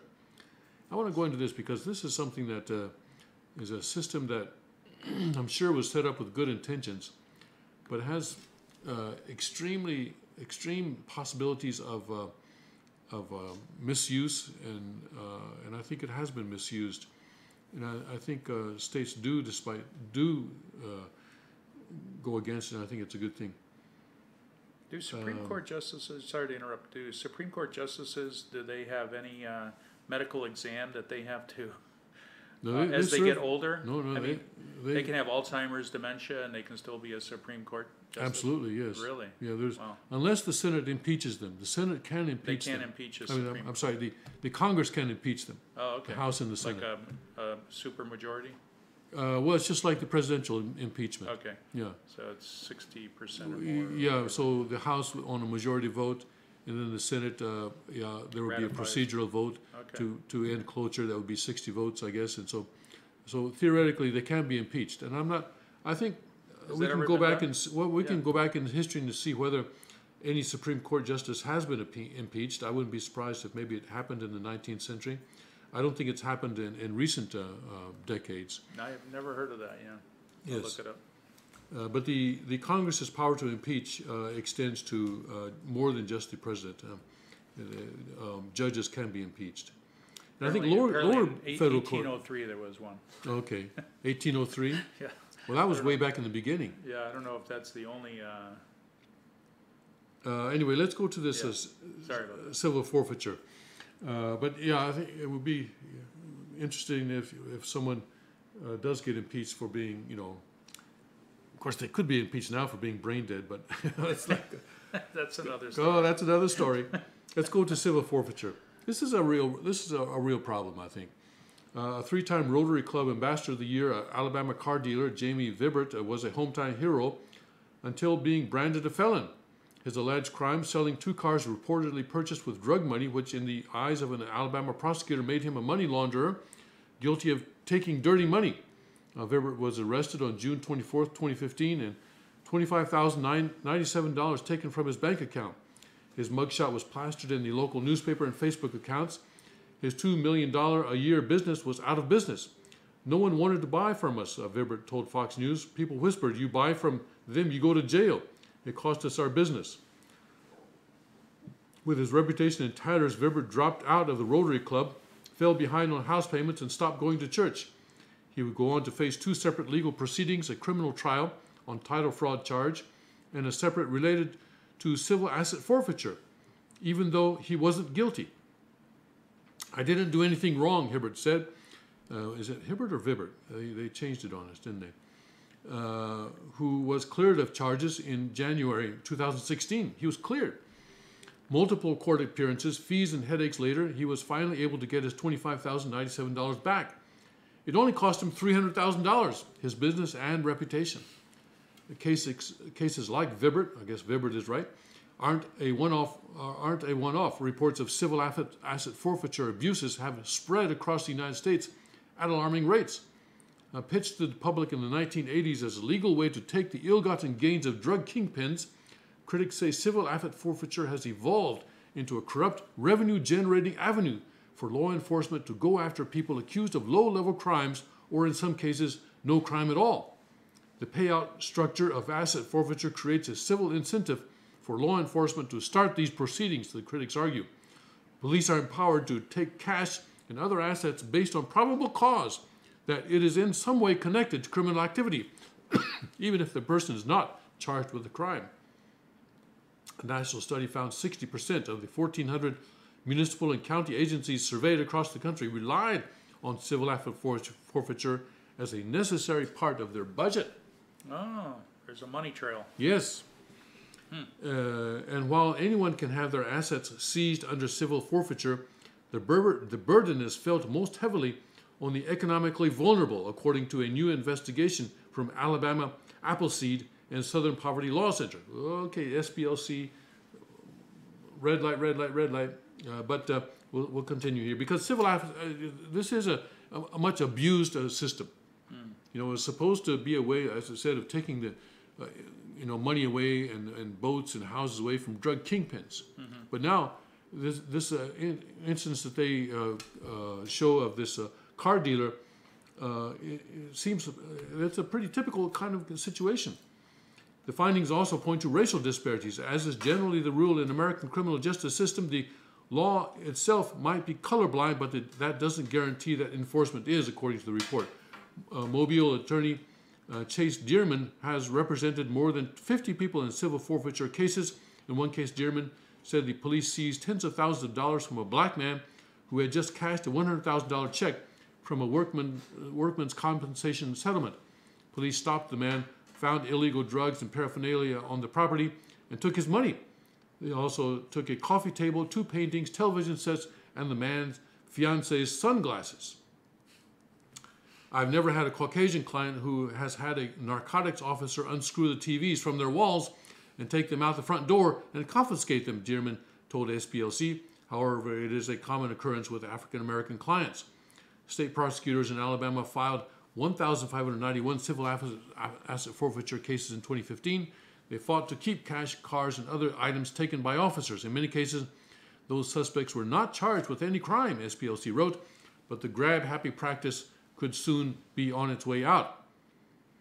In mid-January, Alabama Republican Senator Arthur Orr and Representative Arnold Mooney filed the Forfeiture Accountability and Integrity Reform Act that would eliminate civil forfeiture and replace it with criminal forfeiture. If it becomes law, Alabama would be the 4th state to eliminate civil forfeiture behind North Carolina, New Mexico, and Nebraska. Republicans have long criticized civil forfeiture and have pushed back strongly against former Alabama Senator and current Attorney General Jeff Sessions, who has backed the practice. We care. We got to be careful. With care, we got to be careful and professionalism and plan to develop policies to increase forfeitures, Sessions said in July. Increase forfeitures. That didn't sit well with Senator Rand Paul, who told Fox News that in America, you should be innocent until proven guilty and your property shouldn't be taken without a court trial. How'd you? The fact that Attorney General Sessions is going all in on this really is offensive to a lot of us who have been trying to reform this situation. He said, calls to Justice Department for comment were not immediately returned. Yeah, this is it's obviously something that's started with good intent. But even then, because it, and the reason that it's corrupted is because it doesn't allow for a due process. Right. There's no due process here. Right. You can be targeted. Right. And people in the beginning says, oh, drug kingpins, why do they need due process? We can just take their stuff away because we know they're guilty. Just take it away. And sort of this grew out of the frustration of the inability to really crack down on drug kingpins. But there's a better way of doing that. Yeah. Yeah? What is that? Decriminalize drugs. That's the better way of dealing with drug kingpins. Because then if you take away the market, then they lose their ability to charge high prices, and then not to legalize drugs, but to decriminalize drugs at least. And so in the Chonyu Constitution, the federal government cannot ban intoxicating substances. And that is the way to deal with the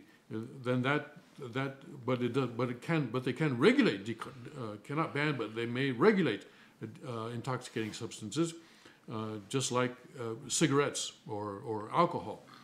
And then that sort of brings the underground economy above ground, and the drug kingpins will not be so rich by that way. So that's the free market way of dealing with this situation. So this civil asset forfeiture, which Jeff Sessions likes, and is a problem.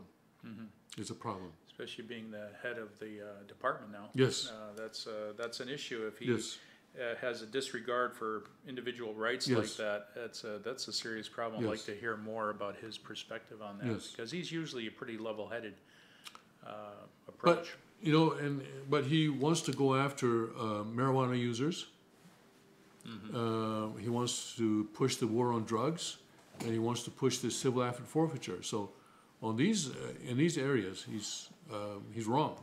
He's wrong. He's going against the Cheongguk Constitution, and someone needs to help him. So these kind of laws are very easy things to be abused in terms of identifying political opponents. Right. If somebody is causing a problem in your district, Right. It's very easy to issue one of these kind of warrants, and all of a sudden he's out of the game, destroying Potentially, yes. reputations. These things are very very important violations. Okay, that's about all the interesting things I see on Fox. Let's go to Drudge. Claim is that the human chimpanzee hybrid born in Florida lab, but killed by panicked doctors. We'll have to go into that later on. See what happened there. DACA recipients arrested on suspicion of human smuggling. X worries or 10 worries. Apple trouble? That was incredible, the amount of money they lost in 1 week. Apple? $46 billion lost in stock value because sales are not hitting targets. So people are they're reducing production of this Apple X. Is it Apple X or Apple 10? I'm not an Apple user, so I don't know. Either I don't know what the official name is, but Okay. there's a big I'm sure downturn in production. People are screaming the answer, I'm sure, right Yeah. now, but we cannot hear you. Decade of easy cash turns bond market upside down. Robots could wipe out Vegas jobs. That's coming. Humanoid to replace TV news anchor. Oh, there are real people out there? South Korea furious after Reuters spoils Olympic flame secret. Yeah, that's always a very highly valued secret, how the Olympic flame is going to be lit. We'll look at that, see what's going on there. The paper halts Richard Roper column to investigate fake Twitter following allegations. Russian bots retweeted Trump's Twitter 470,000 times. A flashback, fake likes everywhere. Yeah, these there are ways of building fake followings. Yeah, there's an entire industry of pumping up your likes. Well, they used to have people sitting in India. certain countries. India, yeah. Yeah, Different or countries, other yeah. countries too. Right. But Facebook is pretty well, and Google has also clamped down on that. But there are still ways of doing it. The people used to sit here, many hours a day, not just 8 hours, but 80 hours a day, just sort of clicking on certain. Flu-like bug vaccine for military only. Nancy's a disturbing look at a woman on the brink, internet alter egos. Yeah, apparently, in the future, they'll be able to take our consciousness and upload it to the cloud. They're not going to do that to me. Award shows fade. I guess that's Praise. about the Grammys, yeah. Thank Super God. Bowl 52 will be test for NFL's season of discontent. Quincy Jones, are you going to watch the Super Bowl? Oh boy. I'm sorry to say, I'm probably not. Isn't that sad? I was telling Tim during the break that I was with 3 hardcore NFL players yesterday. NFL fans or players or NFL fans? sorry. Okay. And we were working on the kitchen sink. They were working on the kitchen sink, and all of us confess we were rabid NFL fans last year and in previous years, but not one of us out of the 3 of us have watched one game this year. That is a remarkable statement. Not one.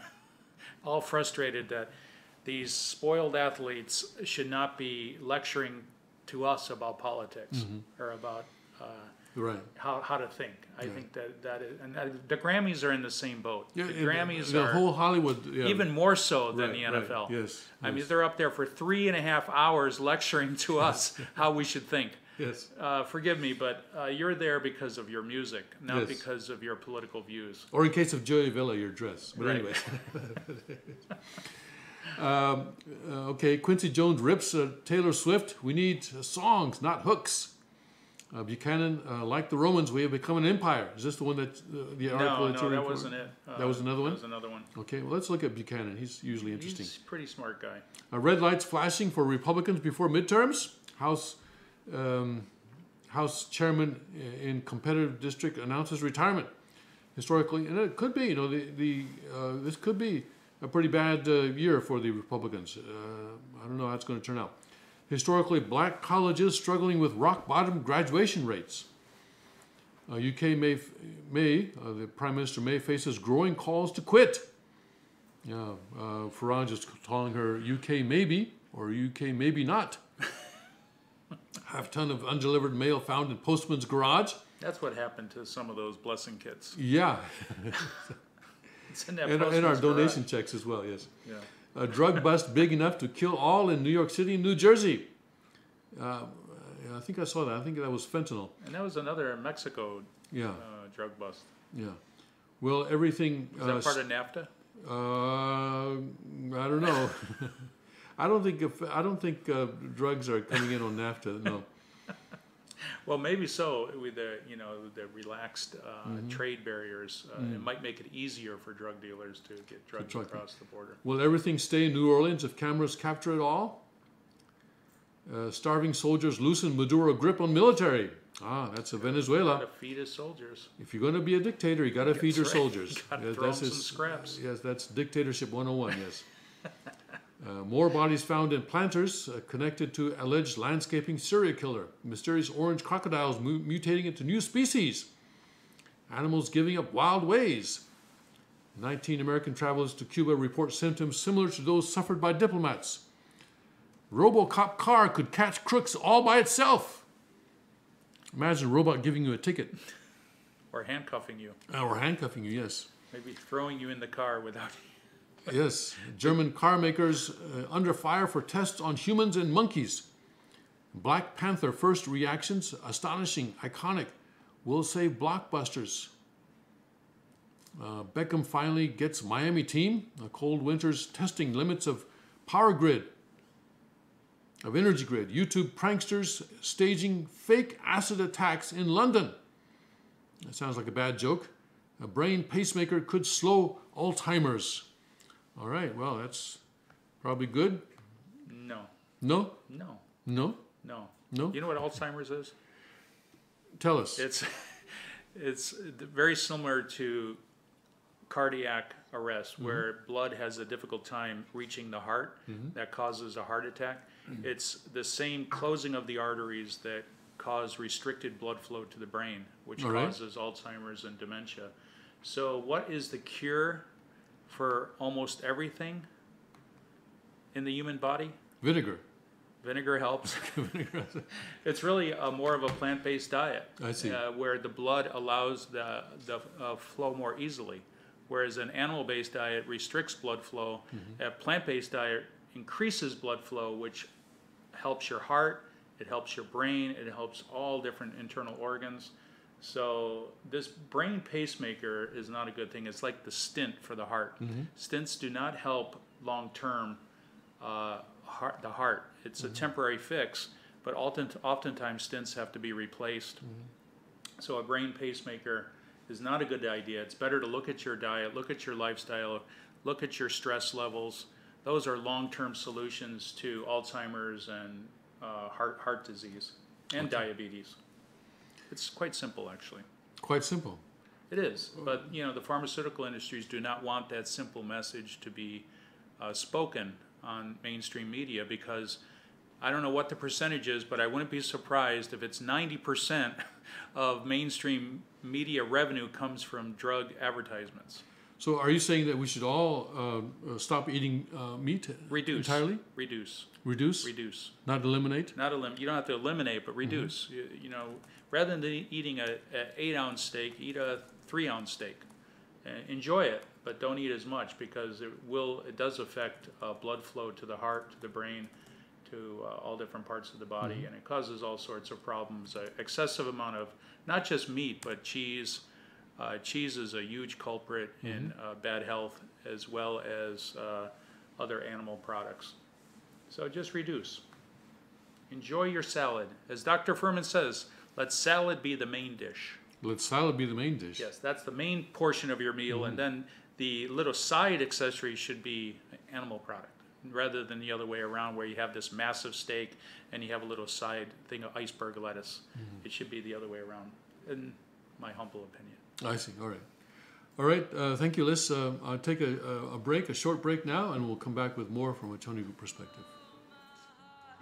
Is yours. Oh, fear removed. I breathe you in, I lean into your. Oh, your.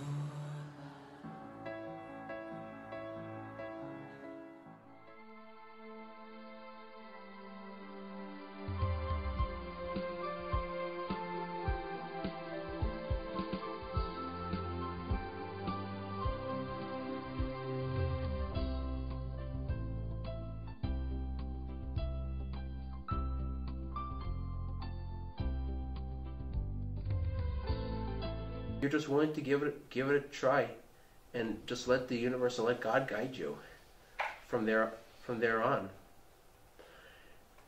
And then it was not after 2 or a couple more trips with each other that we decided that, you know, this could work out actually.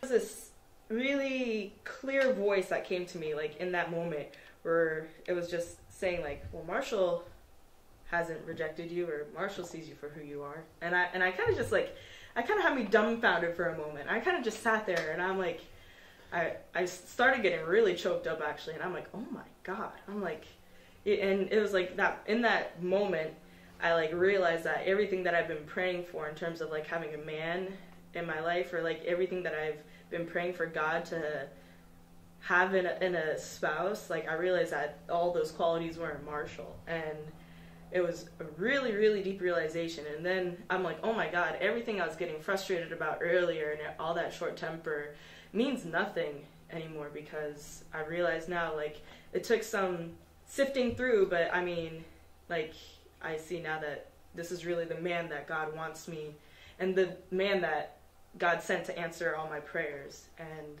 from there on, I'm like, okay, that's it. Nothing else really matters. I don't care what he does. This I know is from God, and this I know is for real. So I can't turn my back on this now. And that was, for me, the moment that really sealed the deal in my heart. And then shortly after was when Marshall got the phone call.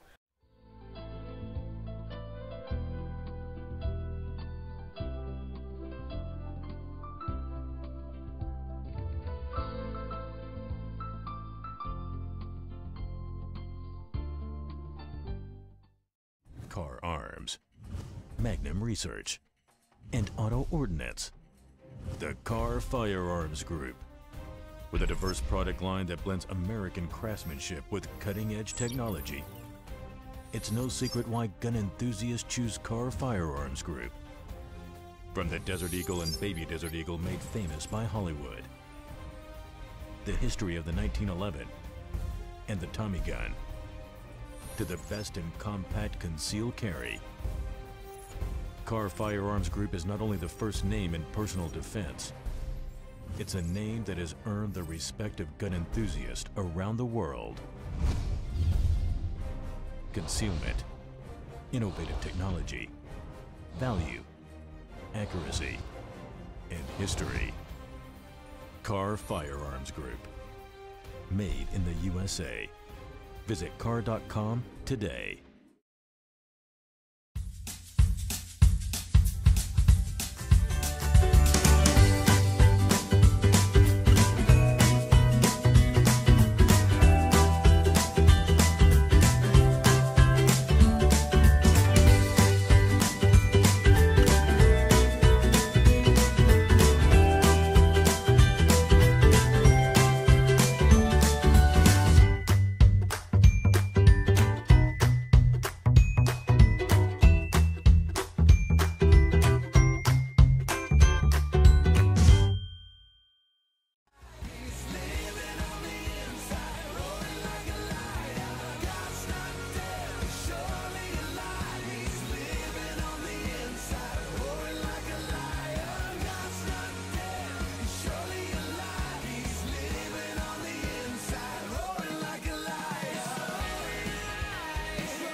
Welcome to the King's Report.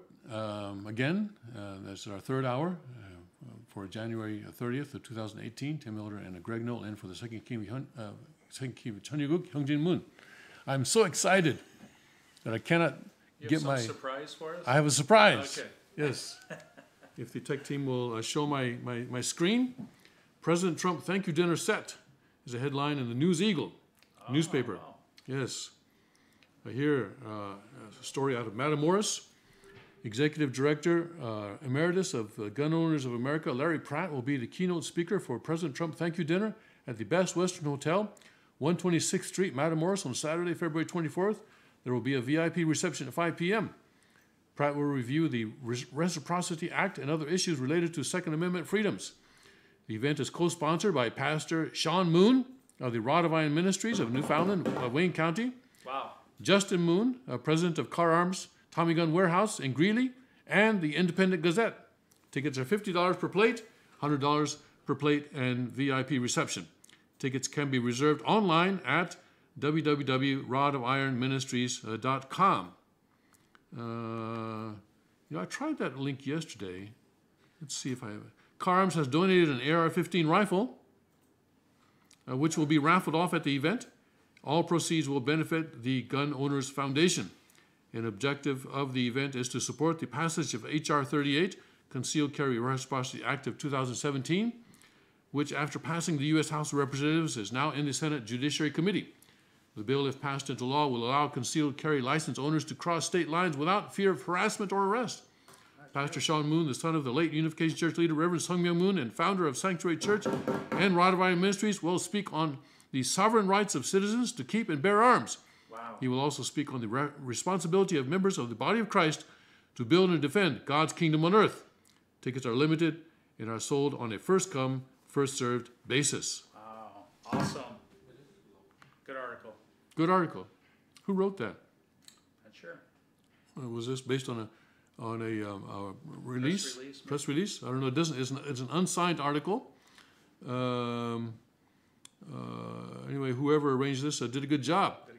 Did a good job. What's the newspaper? This is the News Eagle, based out of Hawley, Pennsylvania. Excellent. Yes. And you can subscribe there if you want to. Yes. Not the best picture of a President Trump, I don't think. But anyway, yes. That is the local news of this morning. Awesome. Yes. So we're looking forward to that event there. And yeah, so here's the place. Here's the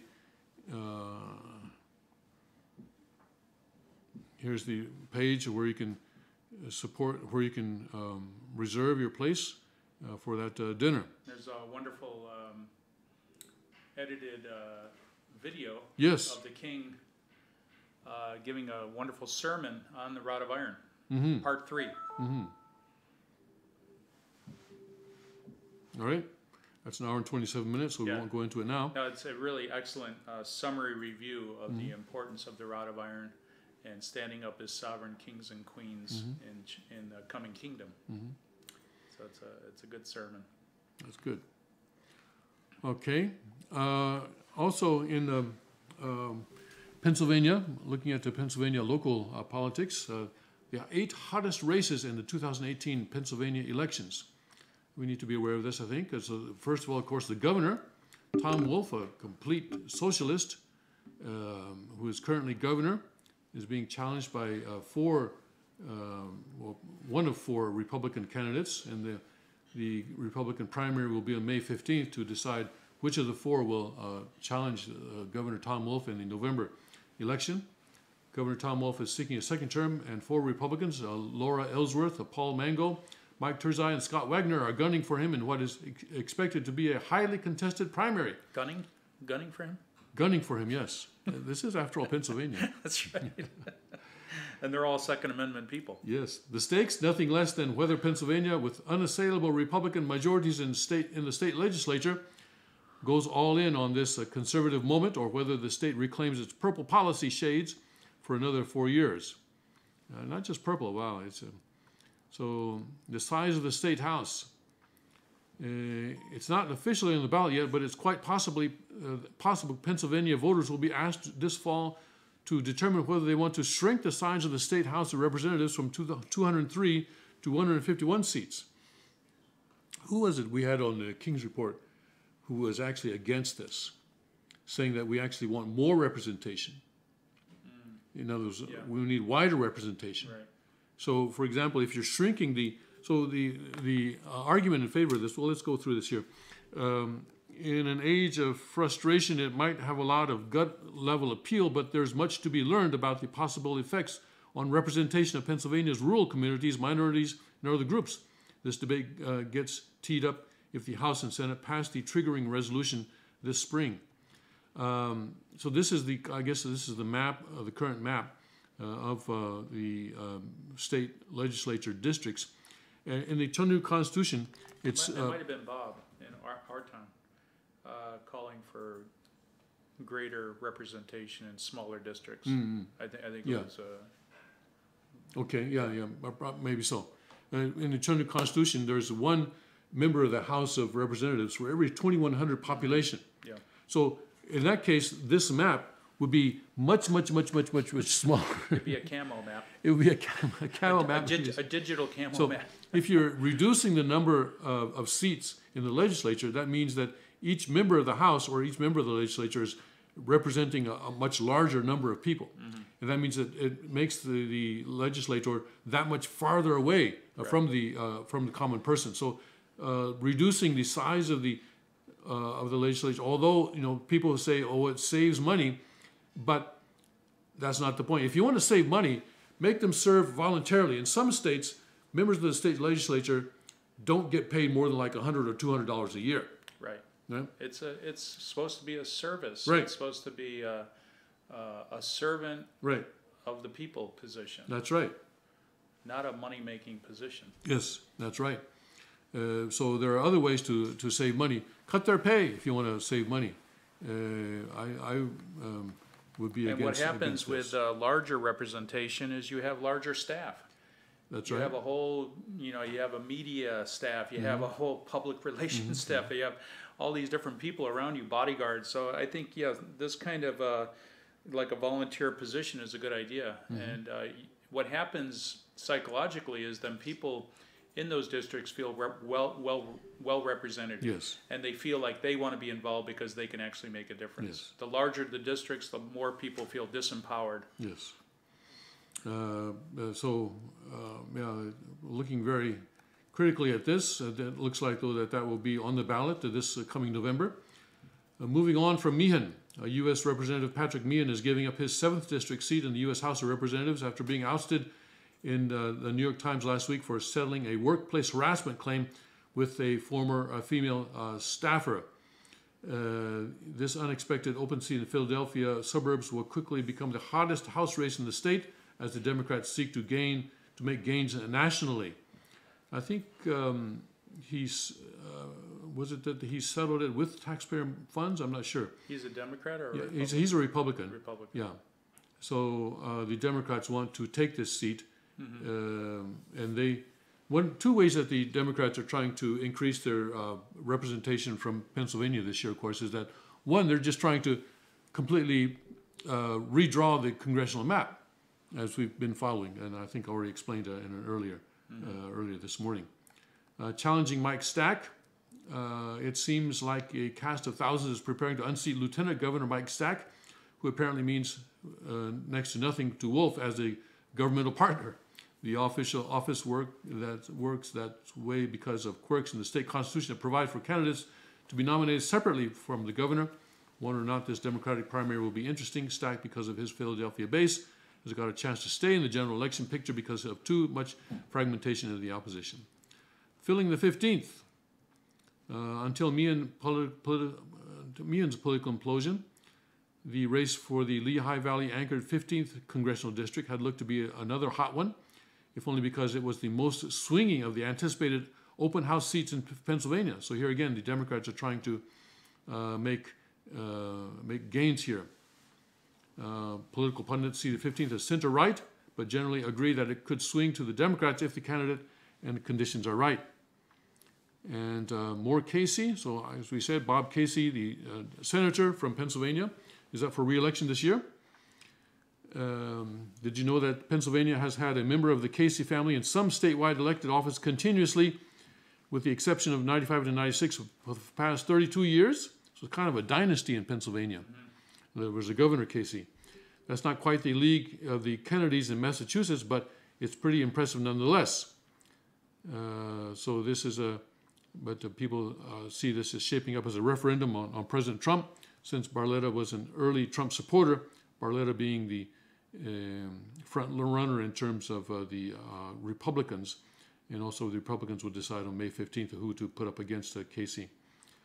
And those swinging Philadelphia suburbs.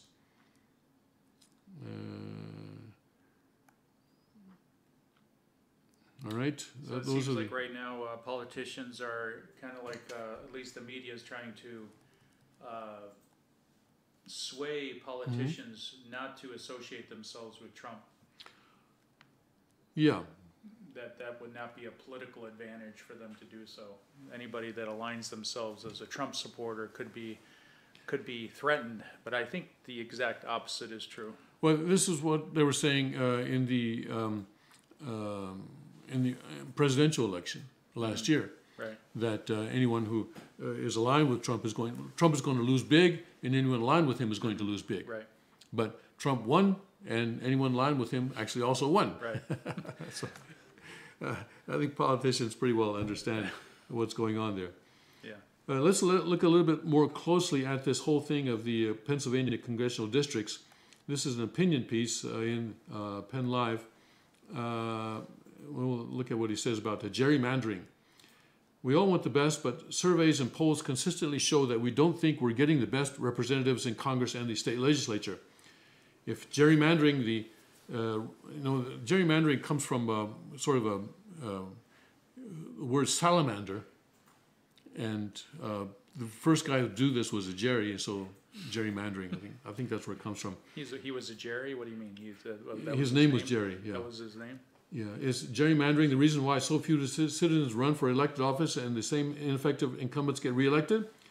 The word gerrymander, see here, it explains here, was first used by a Boston newspaper in the 1800s after Massachusetts State Senate district was drawn up under Governor Elbridge Gerry. Oh, his last name. Okay. Yes. To describe the uniquely drawn district that looked like a salamander, hence the term gerrymander. I should have read two more sentences. I wouldn't have had to embarrass myself.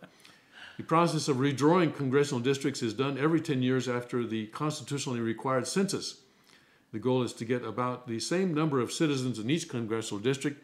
As populations increase and decrease across the country, some states may lose congressional seats while others may gain. Boundaries typically do change. And this will be a problem in the Chunukuk as well. Because we say, okay, one representatives for every 2,100 population. But is it going to be like this, or is it going to be like, this, or we're going to have, gerrymandering in Chunukuk? Quite possibly we may. I don't know. Because, 2,100, which side of the street are you going to draw the line on? There are various possibilities, and who's going to decide? Right. But what makes the PA congressional boundaries so different? Why so many controversies and several court cases challenging our PA congressional borders? The last 2011 congressional map was taken to the political extreme with mapping tools and computers that were never used before with calculated intent. The Republican-controlled state legislature specifically and purposely manipulated the electoral boundaries to favor their political party and their incumbents and candidates to provide an extreme advantage never seen before. Pennsylvania has among the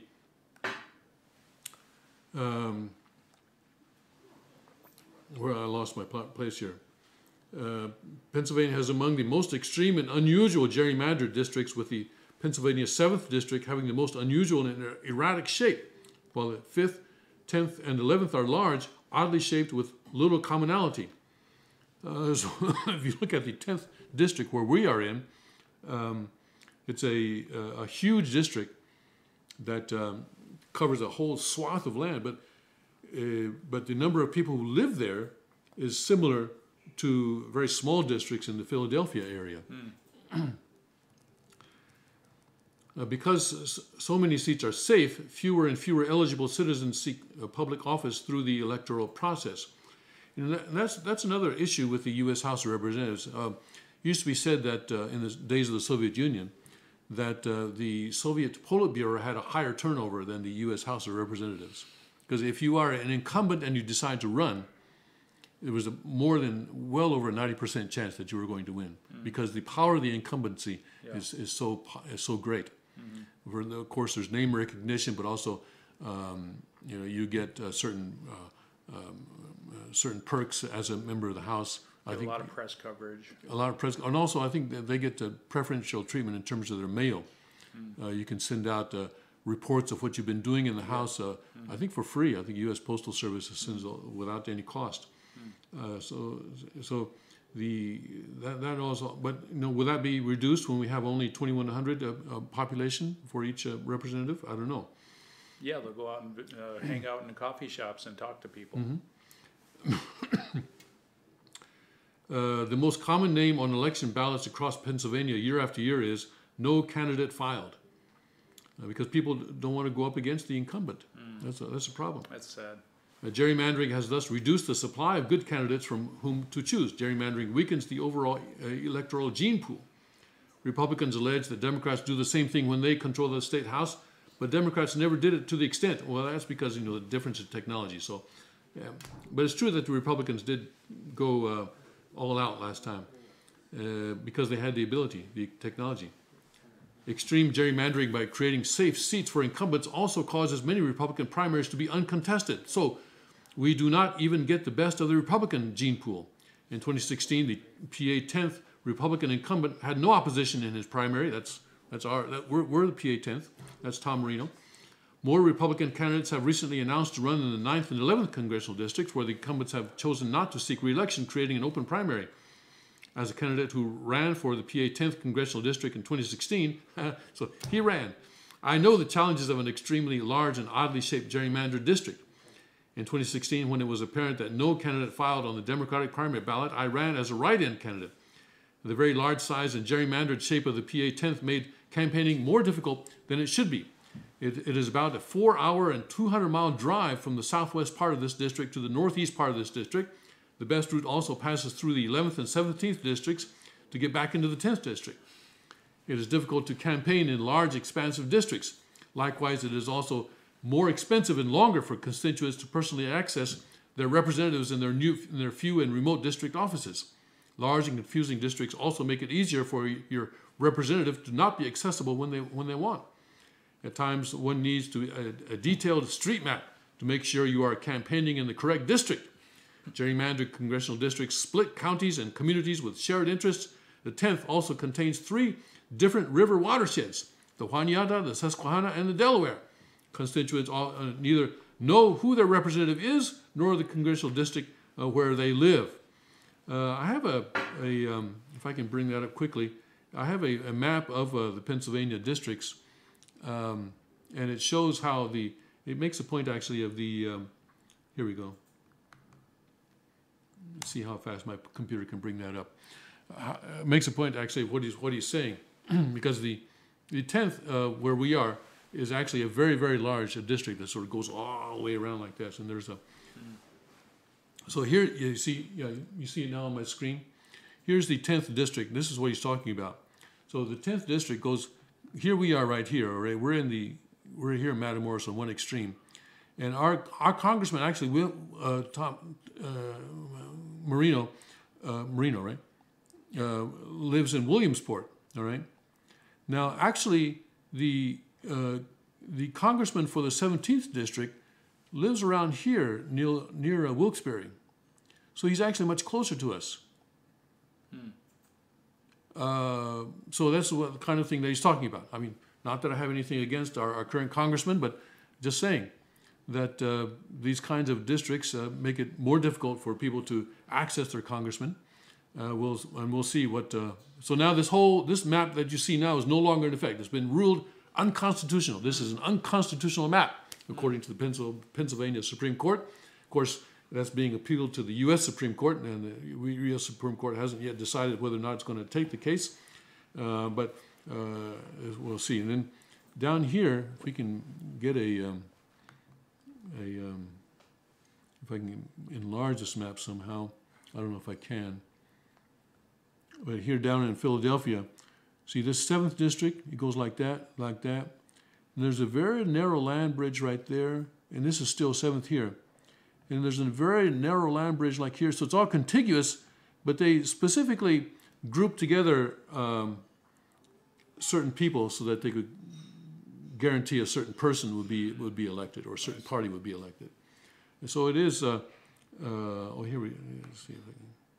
Okay, I can get it up like that. Okay, so that. Yeah, you can see what they did with the 7th here. Yeah, and that's sort of the 7th congressional district in Pennsylvania is an example of extreme, is often cited as an example of extreme gerrymandering. Yeah. So we'll see what happens. We'll see who our congressman is when we go to the polls in November, who our candidates are. So now we don't know who to donate to, don't know who to support, because right now. Decide soon, otherwise it's going to cause quite a problem. Well, so the Pennsylvania Supreme Court has given a February 15th deadline. Said if the legislature and the governor don't come up with a new plan by then, new map by then, we will decide. And actually, the court already is drawing its own map. They've already called in experts to start the process of drawing a new map. And so, but the Supreme Court of Pennsylvania has 7 judges, 5 Democrats and 2 Republicans. So it may be gerrymandered in the opposite direction. So we'll see. Yeah, more than likely. That's more than likely. Right now, there are 18 congressional districts in Pennsylvania. Actually, one is vacant right now. One resigned. So it's a 12-5, 12 Republicans to 5 Democrats. And the Democrats, basically, they want, this is part of their strategy to take control of the House in November, to increase the number of Democratic congressmen from Pennsylvania. And they figure that by redrawing the congressional map, they can, just by doing that, they can increase their representation by at least, by 3 or 4 seats. That's probably true. Yeah. And then also, doing other things, they're trying to, they have to have, I think, they have to switch 24 seats. 24 seats that are now held by Republicans have to switch to Democrat in order for them to gain control of the House. And of course, if they do that, then the next thing is impeachment. So that's the scenario that they've drawn out. And we'll see what happens to that. Satan is alive and well. Oh, yeah. Trying to... so basically, it goes back to impeaching President Trump. Yeah. So why now? I mean, this map that we currently have was drawn up in 2011. All right. Already the elections of 2012, 2014, and 2016 were done by this map. Suddenly now they want to change it. When we only have 2 more elections, 2018 and 2020, and then and I guess 2010 as well, 3 more elections, and then after 2010. 2020, I'm sorry, yeah, there will be a new map, because there will be a new census in 2020, and there will be a new map based on that census after that. So after doing several elections on this map, they want to change it suddenly, because, of course, Trump is their objective. Never Trump. Yes, I mean, impeach Trump, that's their objective. Shall we take a break? Yes. Let's do. We did find out the ghostwriter of that article is Ted O'Grady. Ted O'Grady. Very good job, Ted. Yeah, very good. All right. Thank you, and let's take a break now, and we'll come back with more news from a Tonico perspective.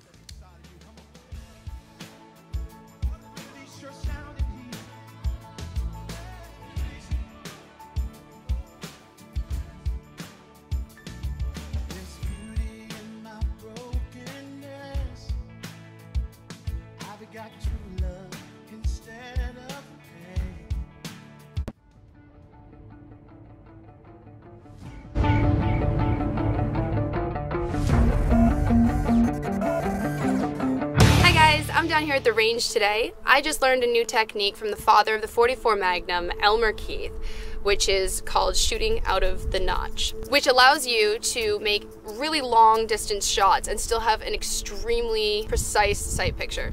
So I brought my CW9 car down, and with this little gun, we're gonna shoot this little munchkin at 200 yards up in the hills, applying this technique, and hopefully we'll make the shot. To apply this technique, instead of using the blade of the front sight lined up with the top of the rear sight, I'm going to take the dot of the front sight and raise it up so that it's out of the notch, but I'm still going to keep the front sight on my target. Bringing that front sight up like that is going to compensate for the bullet drop over that excessively long distance with just this little gun. So if applied right, we should be making contact. Let's see how it goes.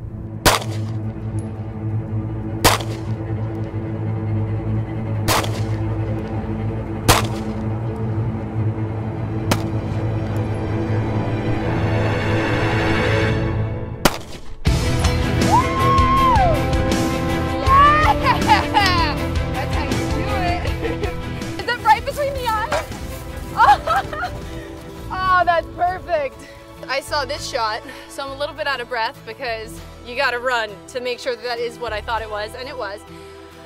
So while making this shot, from that distance with these white dot sights, it literally would cover the entire target. You couldn't see what you were shooting. So using the Elmer Keith technique, you were able to raise it out of the back notch. I can't breathe.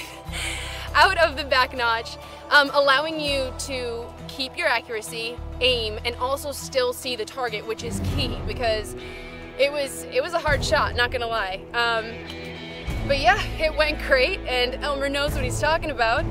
And for such a small gun to be able to take that hit, I'm very impressed with this. All right, guys, be sure to like and share, and I'll see you out on the range. That was awesome. Hey, can I try that one? Yeah, let's see with the 380. Does everybody have eyes and ears?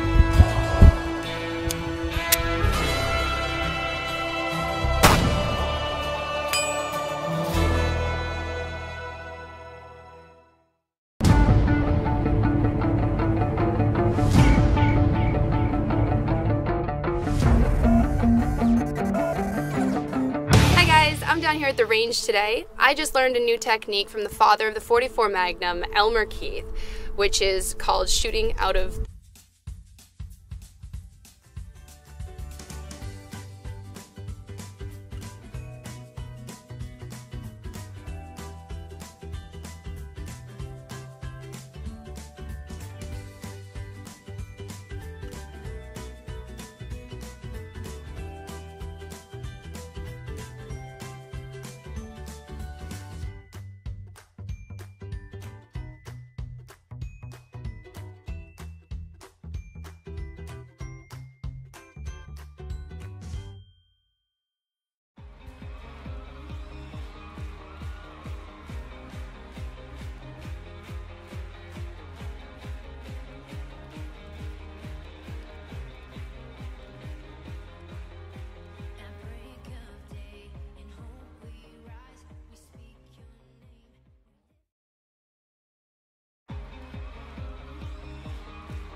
Welcome back to the King's Report for Tuesday, January 30th, 2018.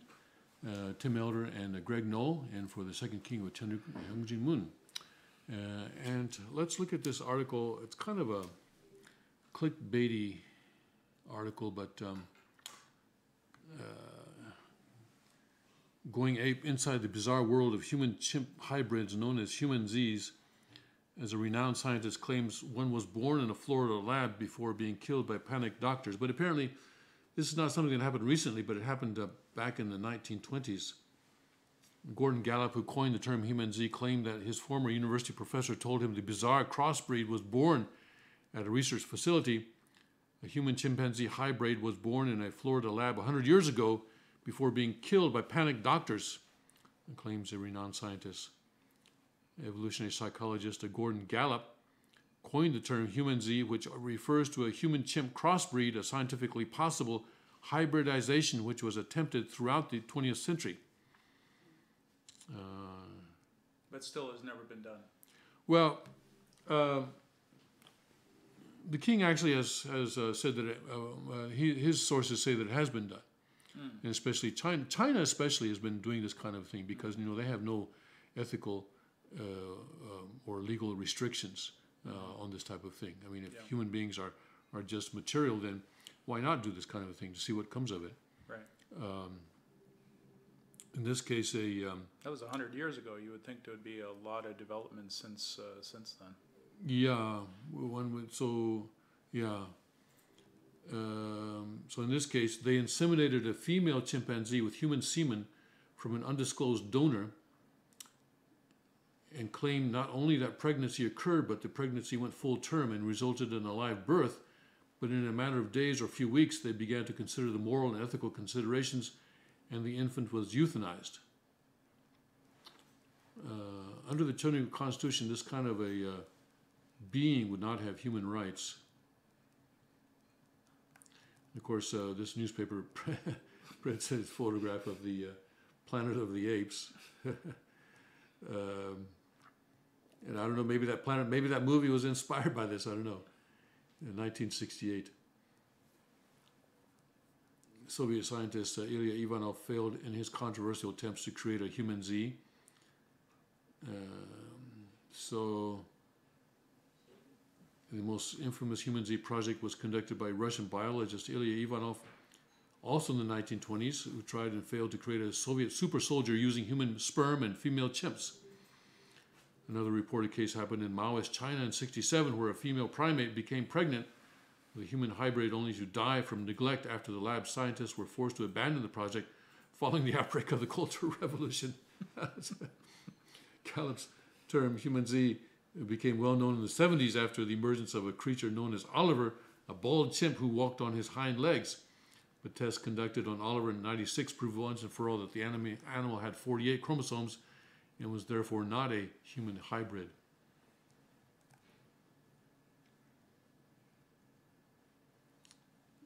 It was proven that Oliver was not a human Z, despite the fact that he looked very similar in terms of assuming an upright posture and having a protruding nose and all kinds of other things. And Gallup, who teaches biopsychology at the University of Albany in New York, insists that humans can be crossbred with all of the great apes, not just chimpanzees. He said all the available evidence, both fossil, paleontological, and biochemical, including DNA itself, suggests that humans can also breed with gorillas and orangutans. Humans and all three of the great apes species are all descended from a single common ape-like ancestry. Well, we're not descended. That's not true. But in Chinese Constitution, these beings will not have human rights.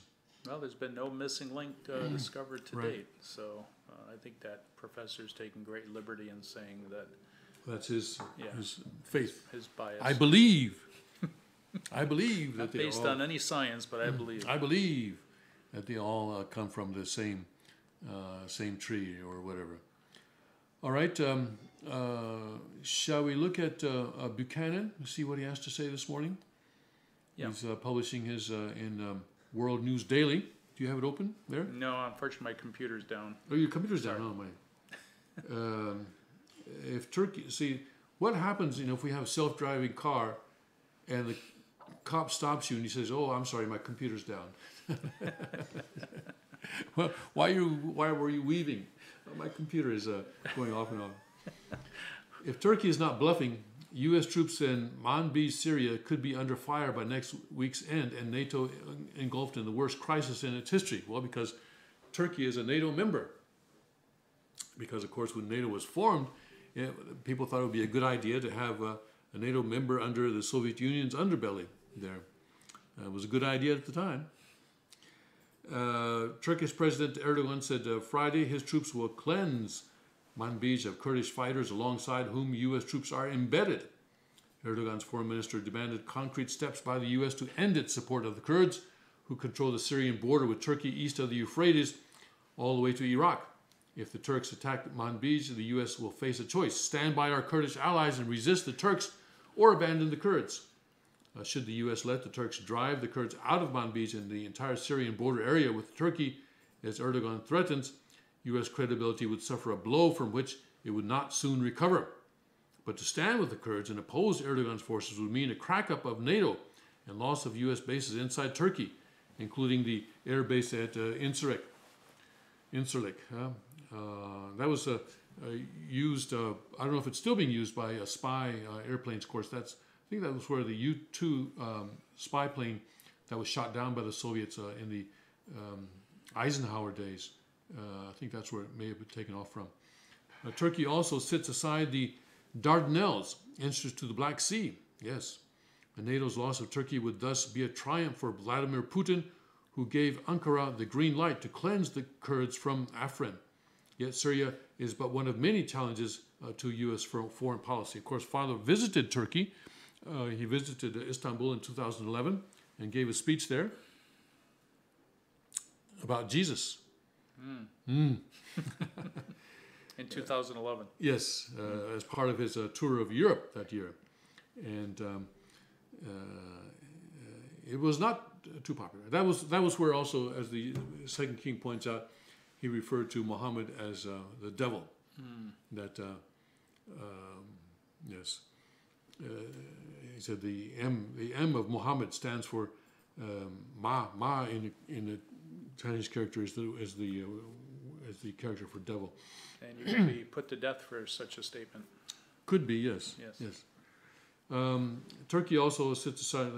Yet Syria is one of many challenges. Okay, the Winter Olympics in South Korea may have taken the threat of a North Korean ICBM that could hit the U.S. out of the news, but no one believes that threat is behind us.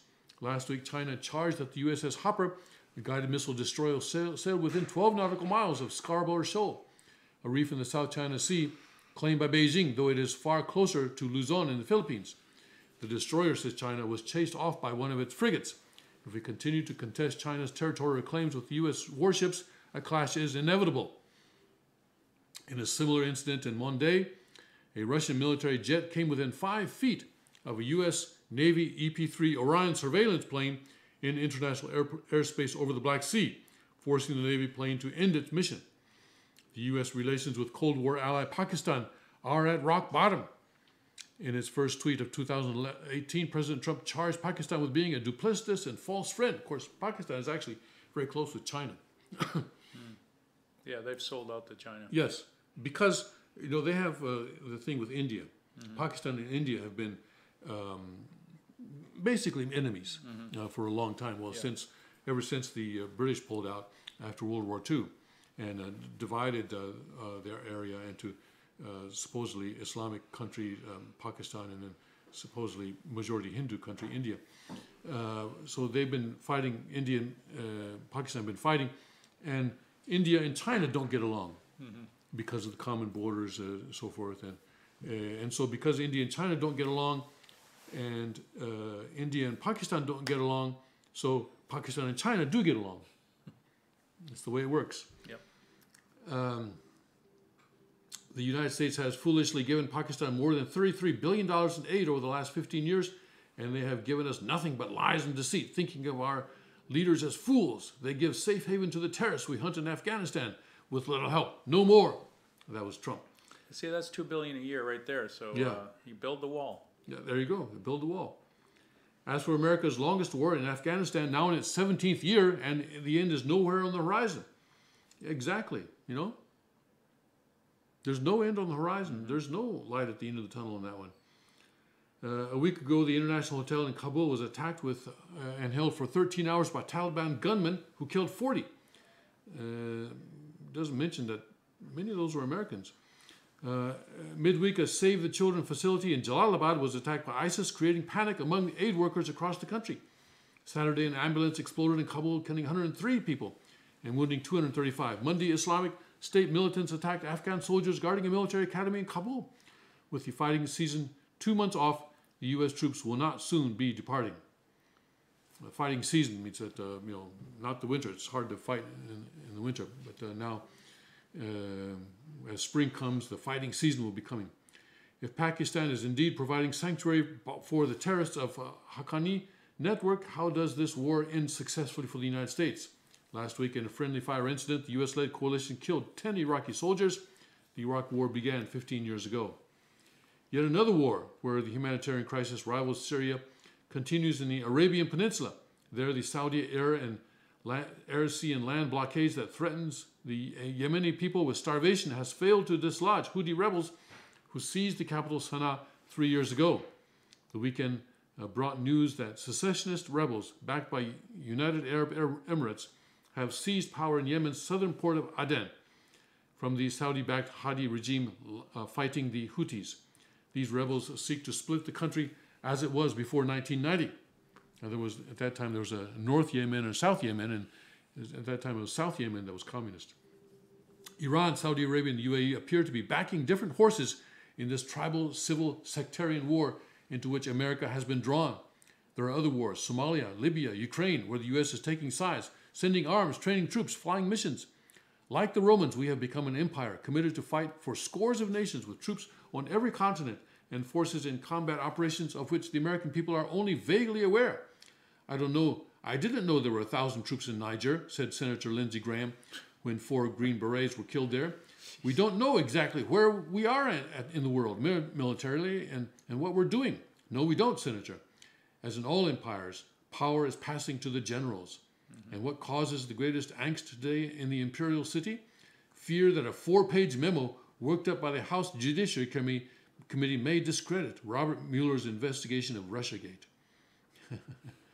So I think so Buchanan is saying that, we're missing the big picture. Yeah. Missing the big picture. What is it, 150 countries where U.S. Troops are stationed? I think it was 150. And it's Rand Paul, of course, is calling for them all to come home. All to come home. Yeah, I mean, this is, again, the sacred cow in the budget is the military-industrial complex.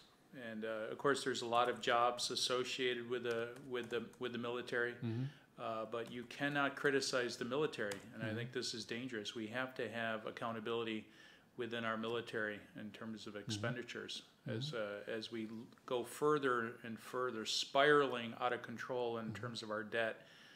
The military plays a huge role in that, and I think we need to be more responsible. We need that Trumpism needs to start reaching the military. But he's given a lot of power and authority to the generals to do as they please, and they are spend, spend, spend. That's basically what the military does. It spends a huge amount of money, and it's not an efficiently run organization. Yes, President Trump actually increased the number of soldiers in Afghanistan. He sent more. Yeah.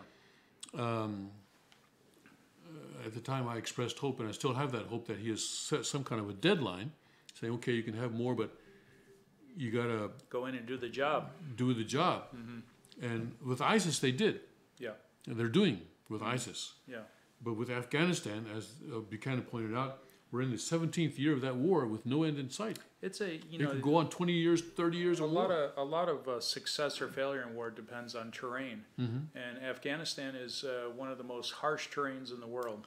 And to win a war as there, the Soviets found out. The Soviets found that out. Guerrilla warfare is critical component to ISIS and the Islamic victories there. They know how to work with their caves and mountains, and the United States, of course, is a little bit behind the 8 ball there, and that's really why one reason why the Americans were able to defeat the Brits is because they understood the terrain much better than the Brits did, and that was a huge component. So I think we're at a huge disadvantage in Afghanistan. And is it a war that we can win? I don't think so. I think it's a lost cause in a way. I'm not sure what the answer is, but sending more troops in, I'm not sure. Depends on what the purpose for going into Afghanistan was in the first place. I don't think we know that. What was the purpose for going into? Well, the purpose for going to Afghanistan was Al Qaeda.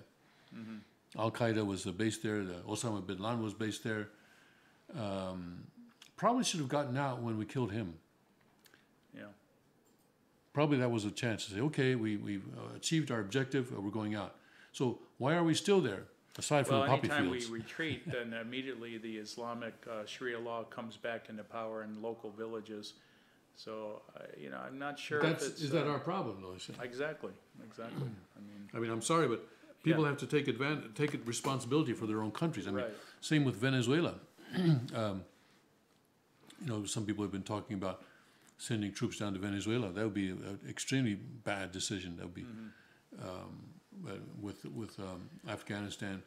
We're sorry that people have to live under those conditions, but people have to rise up and take responsibility for their own country. And you got to choose your battles. The United States right now is spread so thin that it could not effectively counterattack any serious threat from China or Right. Russia or whoever. Exactly. We are so spread out that we could not possibly respond to a major threat, and that's not in our national interest. It's not in our national interest at all. And when the senators didn't know that we had all those special forces in Niger or Niger, it's a problem. Yeah, it's a problem. Back to Buchanan's point, we've become an empire beyond what we can manage, and that's a clear example of that. The Roman Empire was everywhere, and the politicians didn't even know themselves. The generals were running the show. Mm-hmm. Okay, let's see. Shall we go into the what's happening with the Olympic flame in South Korea? Apparently their secret was blown. The Pyeongchang Olympics start Friday next week. It's interesting the Olympics are happening right during this heightened tension between North and South Korea and all this attention. It's certainly a providential kind of thing going on. Mm-hmm. Well, I don't know. Well, we'll see. Global news agency Reuters mistakenly leaked photos of the Pyeongchang Winter Olympics flame being tested during a rehearsal Sunday, spoiling the event's signature moment. Between midnight and 1 a.m. Monday, the agency wired 9 high-definition photos of the flame being lit in a cauldron-shaped sculpture. The rehearsal was for the February 9th opening ceremony. The photos show the flame dramatically spreading up an elevated rod inside the cauldron that sits several meters high on a 5-pronged foundation. The sculpture represents a moon pot held by 5 fingers, meaning traditional Korean beauty, participation, and partnership, according to the Pyeongchang Olympics Committee. But this is, a game that they always play. I mean, the Olympics are a game that's this thing about how to light how the flame is going to get lit is always it's supposed to be top secret, and all right, well. Maybe what would have happened, the Olympic committee decides these cities years in advance. Mm-hmm. So if the providence had unfolded according to God's will, and the brothers, the king, and Mm-hmm. would have been the reigning king of South Korea, if the Han Mother had been obedient to True Father, then this would be an incredible showcase, perhaps, for the coming kingdom in South Korea. Mm.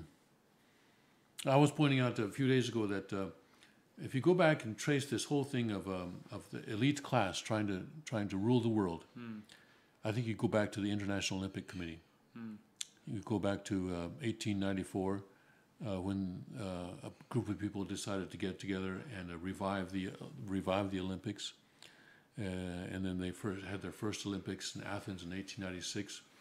And I think the purpose of that was to start with sports and sort of build this international network of international organizations, of supranational organizations that would be controlled by the elite class, because the IOC is definitely controlled by the elite class, and they award the Olympics to certain cities or to certain countries, and of course there's all sorts of bribery going on there. And it's almost as bad as which has been exposed FIFA. quite a bit. Yeah, which has been exposed quite a bit. Yeah, so starting with sports, and they gradually built in. Of course, the League of Nations they've tried, and that failed. But then they started again, second try with the United Nations, and then that has, for them, been much more successful in terms of building this whole international network, really a spider work of organizations that are controlled by these by the international elite. So I think it goes back to the Olympics. They started with sports because they figured that would be a good beginning point where people would be most likely to allow them to have this kind of a international, supranational control. And they call it the Olympic family. They call it the Olympic family, you know, as if this is somehow related to the institution that God created. So I know that the 1988 Olympics had a very important role for True Father, and I don't know, maybe God could have used the 2018 Pyeongchang Olympics as well. I guess we'll never know since we went down a different road. Well, certainly sports plays a huge role in fostering goodwill between different cultures, but the question is, should it be centralized through an international top-down organization, or should it be from more grassroots kind of organizations that are really interested in cross-cultural influences? You know, I think that's obviously a much better way to go. So Father had his own, started his own version of the Olympics. Yeah. The World Culture and Sports Festival. And this was he said, to combine don't just have sports, but also have culture. Yeah. You know, the Olympics trace back to the Hellenic, Cain-type Hellenic culture, that Cain-type strain in God's providence. And Father wanted to add the cultural aspect, and he and God. Yeah. Well, God at the center. Yeah. With God at the center, yes, with God at the center. And so certainly that is, God at the center is, of course, missing in the current Olympics. And we'll have to, but anyway, we'll see how these Olympics work out. Yeah, but it's trying to bring world peace through non-God focus, and right. Of course that will not work. That is the thing, that people think that they can do this without God. Let's see. Actually, there's one thing that we were talking about. Was it yesterday? That event was North Korea actually canceled a pre-Olympic event. This is the one that we were talking about yesterday. Actually, was it yesterday we were talking about this? I think so. Where they were going to have an event in Kumgangsan, the Diamond Mountain, and South Korea was going to ship 10,000 liters of diesel, and there was concern that might violate the UN or U.S. Sanctions against North Korea. But now the event has been canceled. I guess North Korea was listening to the King's Report, and they got North Korea on Monday canceled a joint cultural event it had planned to hold with South Korea early next month, blaming insulting South Korean news media coverage of its participation in the Winter Olympics, South Korean officials said. And when the two Koreas agreed this month that the North would send a delegation to the Olympics being held in South Korea, town of Pyeongchang, they also agreed to hold a joint pre-Olympic cultural performance in the North's Mount Kumgang Resort on February 4th. But it informed the South on Monday night that it was canceling that program. South Korea had planned to send K-pop bands and other musicians to perform alongside the North Korean art troupe at Mount Kumgang. The North's sudden decision did not affect the plan to send 22 athletes to the Games, or its separate plan to send an art troupe consisting of a pop orchestra and dancers to the South to perform before and during the Olympics, which began on February 8th. Still, it showed the unpredictability of the North Korean government. It's deeply regrettable, the South Korean government said in a statement Monday night, urging the North to reconsider its decision. So North Korea is very unpredictable. I once attended a seminar where a man spoke who was a businessman who was going back and forth between the North and South, and he was doing business with the North Korea. He had a factory there in North Korea, and he said that North Korean people are very nice, and you can work with them and everything like that, but you always have to remember that they can kill you at any time. They can kill you at any time. So I guess it's kind of like working with the mafia. I don't know. But, they can turn around and shoot you in the head with a revolver at any time. So it's very difficult to work with North Korea. And I don't think anyone has actually made any kind of real money or had any kind of real successful business working with and I think North Korea. They've shown over time and time again you cannot trust what they say. So this whole image that they've been putting on the last 3 weeks of all of a sudden playing nice to somehow create a climate of diplomatic talks between the United States and North Korea will once again just delay this plays right into the North Korean playbook, so that they buy more time so they can develop better and more complex and efficient weapons. Exactly. Yeah. It's all about buying more time. Yeah, because over time, look what they've developed. If they're lucky, they may get another $1.3 billion from the United States. You know? But unfortunately for them, Trump is not Clinton. Right. And so that possibility of that is very slight. And I think Trump has impressed on the North Koreans and on the Chinese and on the Russians that he's not going to take this kind of a strange, funny business anymore. Yeah. It's really insulting. It's embarrassing diplomacy we've had the last 20 years with North Korea. And Trump finally is saying enough is enough. But I'm thinking also he might be gullible to going into diplomatic talks with North Korea. And, we'll see. I don't think so. I don't think so. I mean, I don't think so. I mean, he's already said that Tillerson's wasting his time. Yeah. Yeah. If he does, it might be part of the exposure of the North. Like he might do it just to continue to expose the true intent of North Korea. We'll see. Well, it's a very difficult thing to solve the North Korean situation.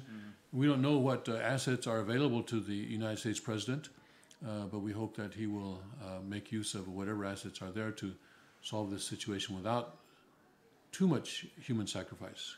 I don't think it's possible to avoid any and all human sacrifice, but to minimize that human sacrifice, because that is going to be a very, very tough situation. And of course, if Chinese would finally get off their, Chinese Communist Party would get off their seats and do something, because I mean, come on, why would they want a nuclear armed North Korea right on their border? Those missiles could be pointed in the other direction just as easily. Anyway, we've come to the end of our broadcast for today. Please tune in again tomorrow at 5 a.m. and from 5 to 8 a.m. and we'll bring you more news and remas from a Tony perspective. Thank you for tuning in. Thank you, Greg, for being here this morning. God bless, Godspeed, and may His kingdom come.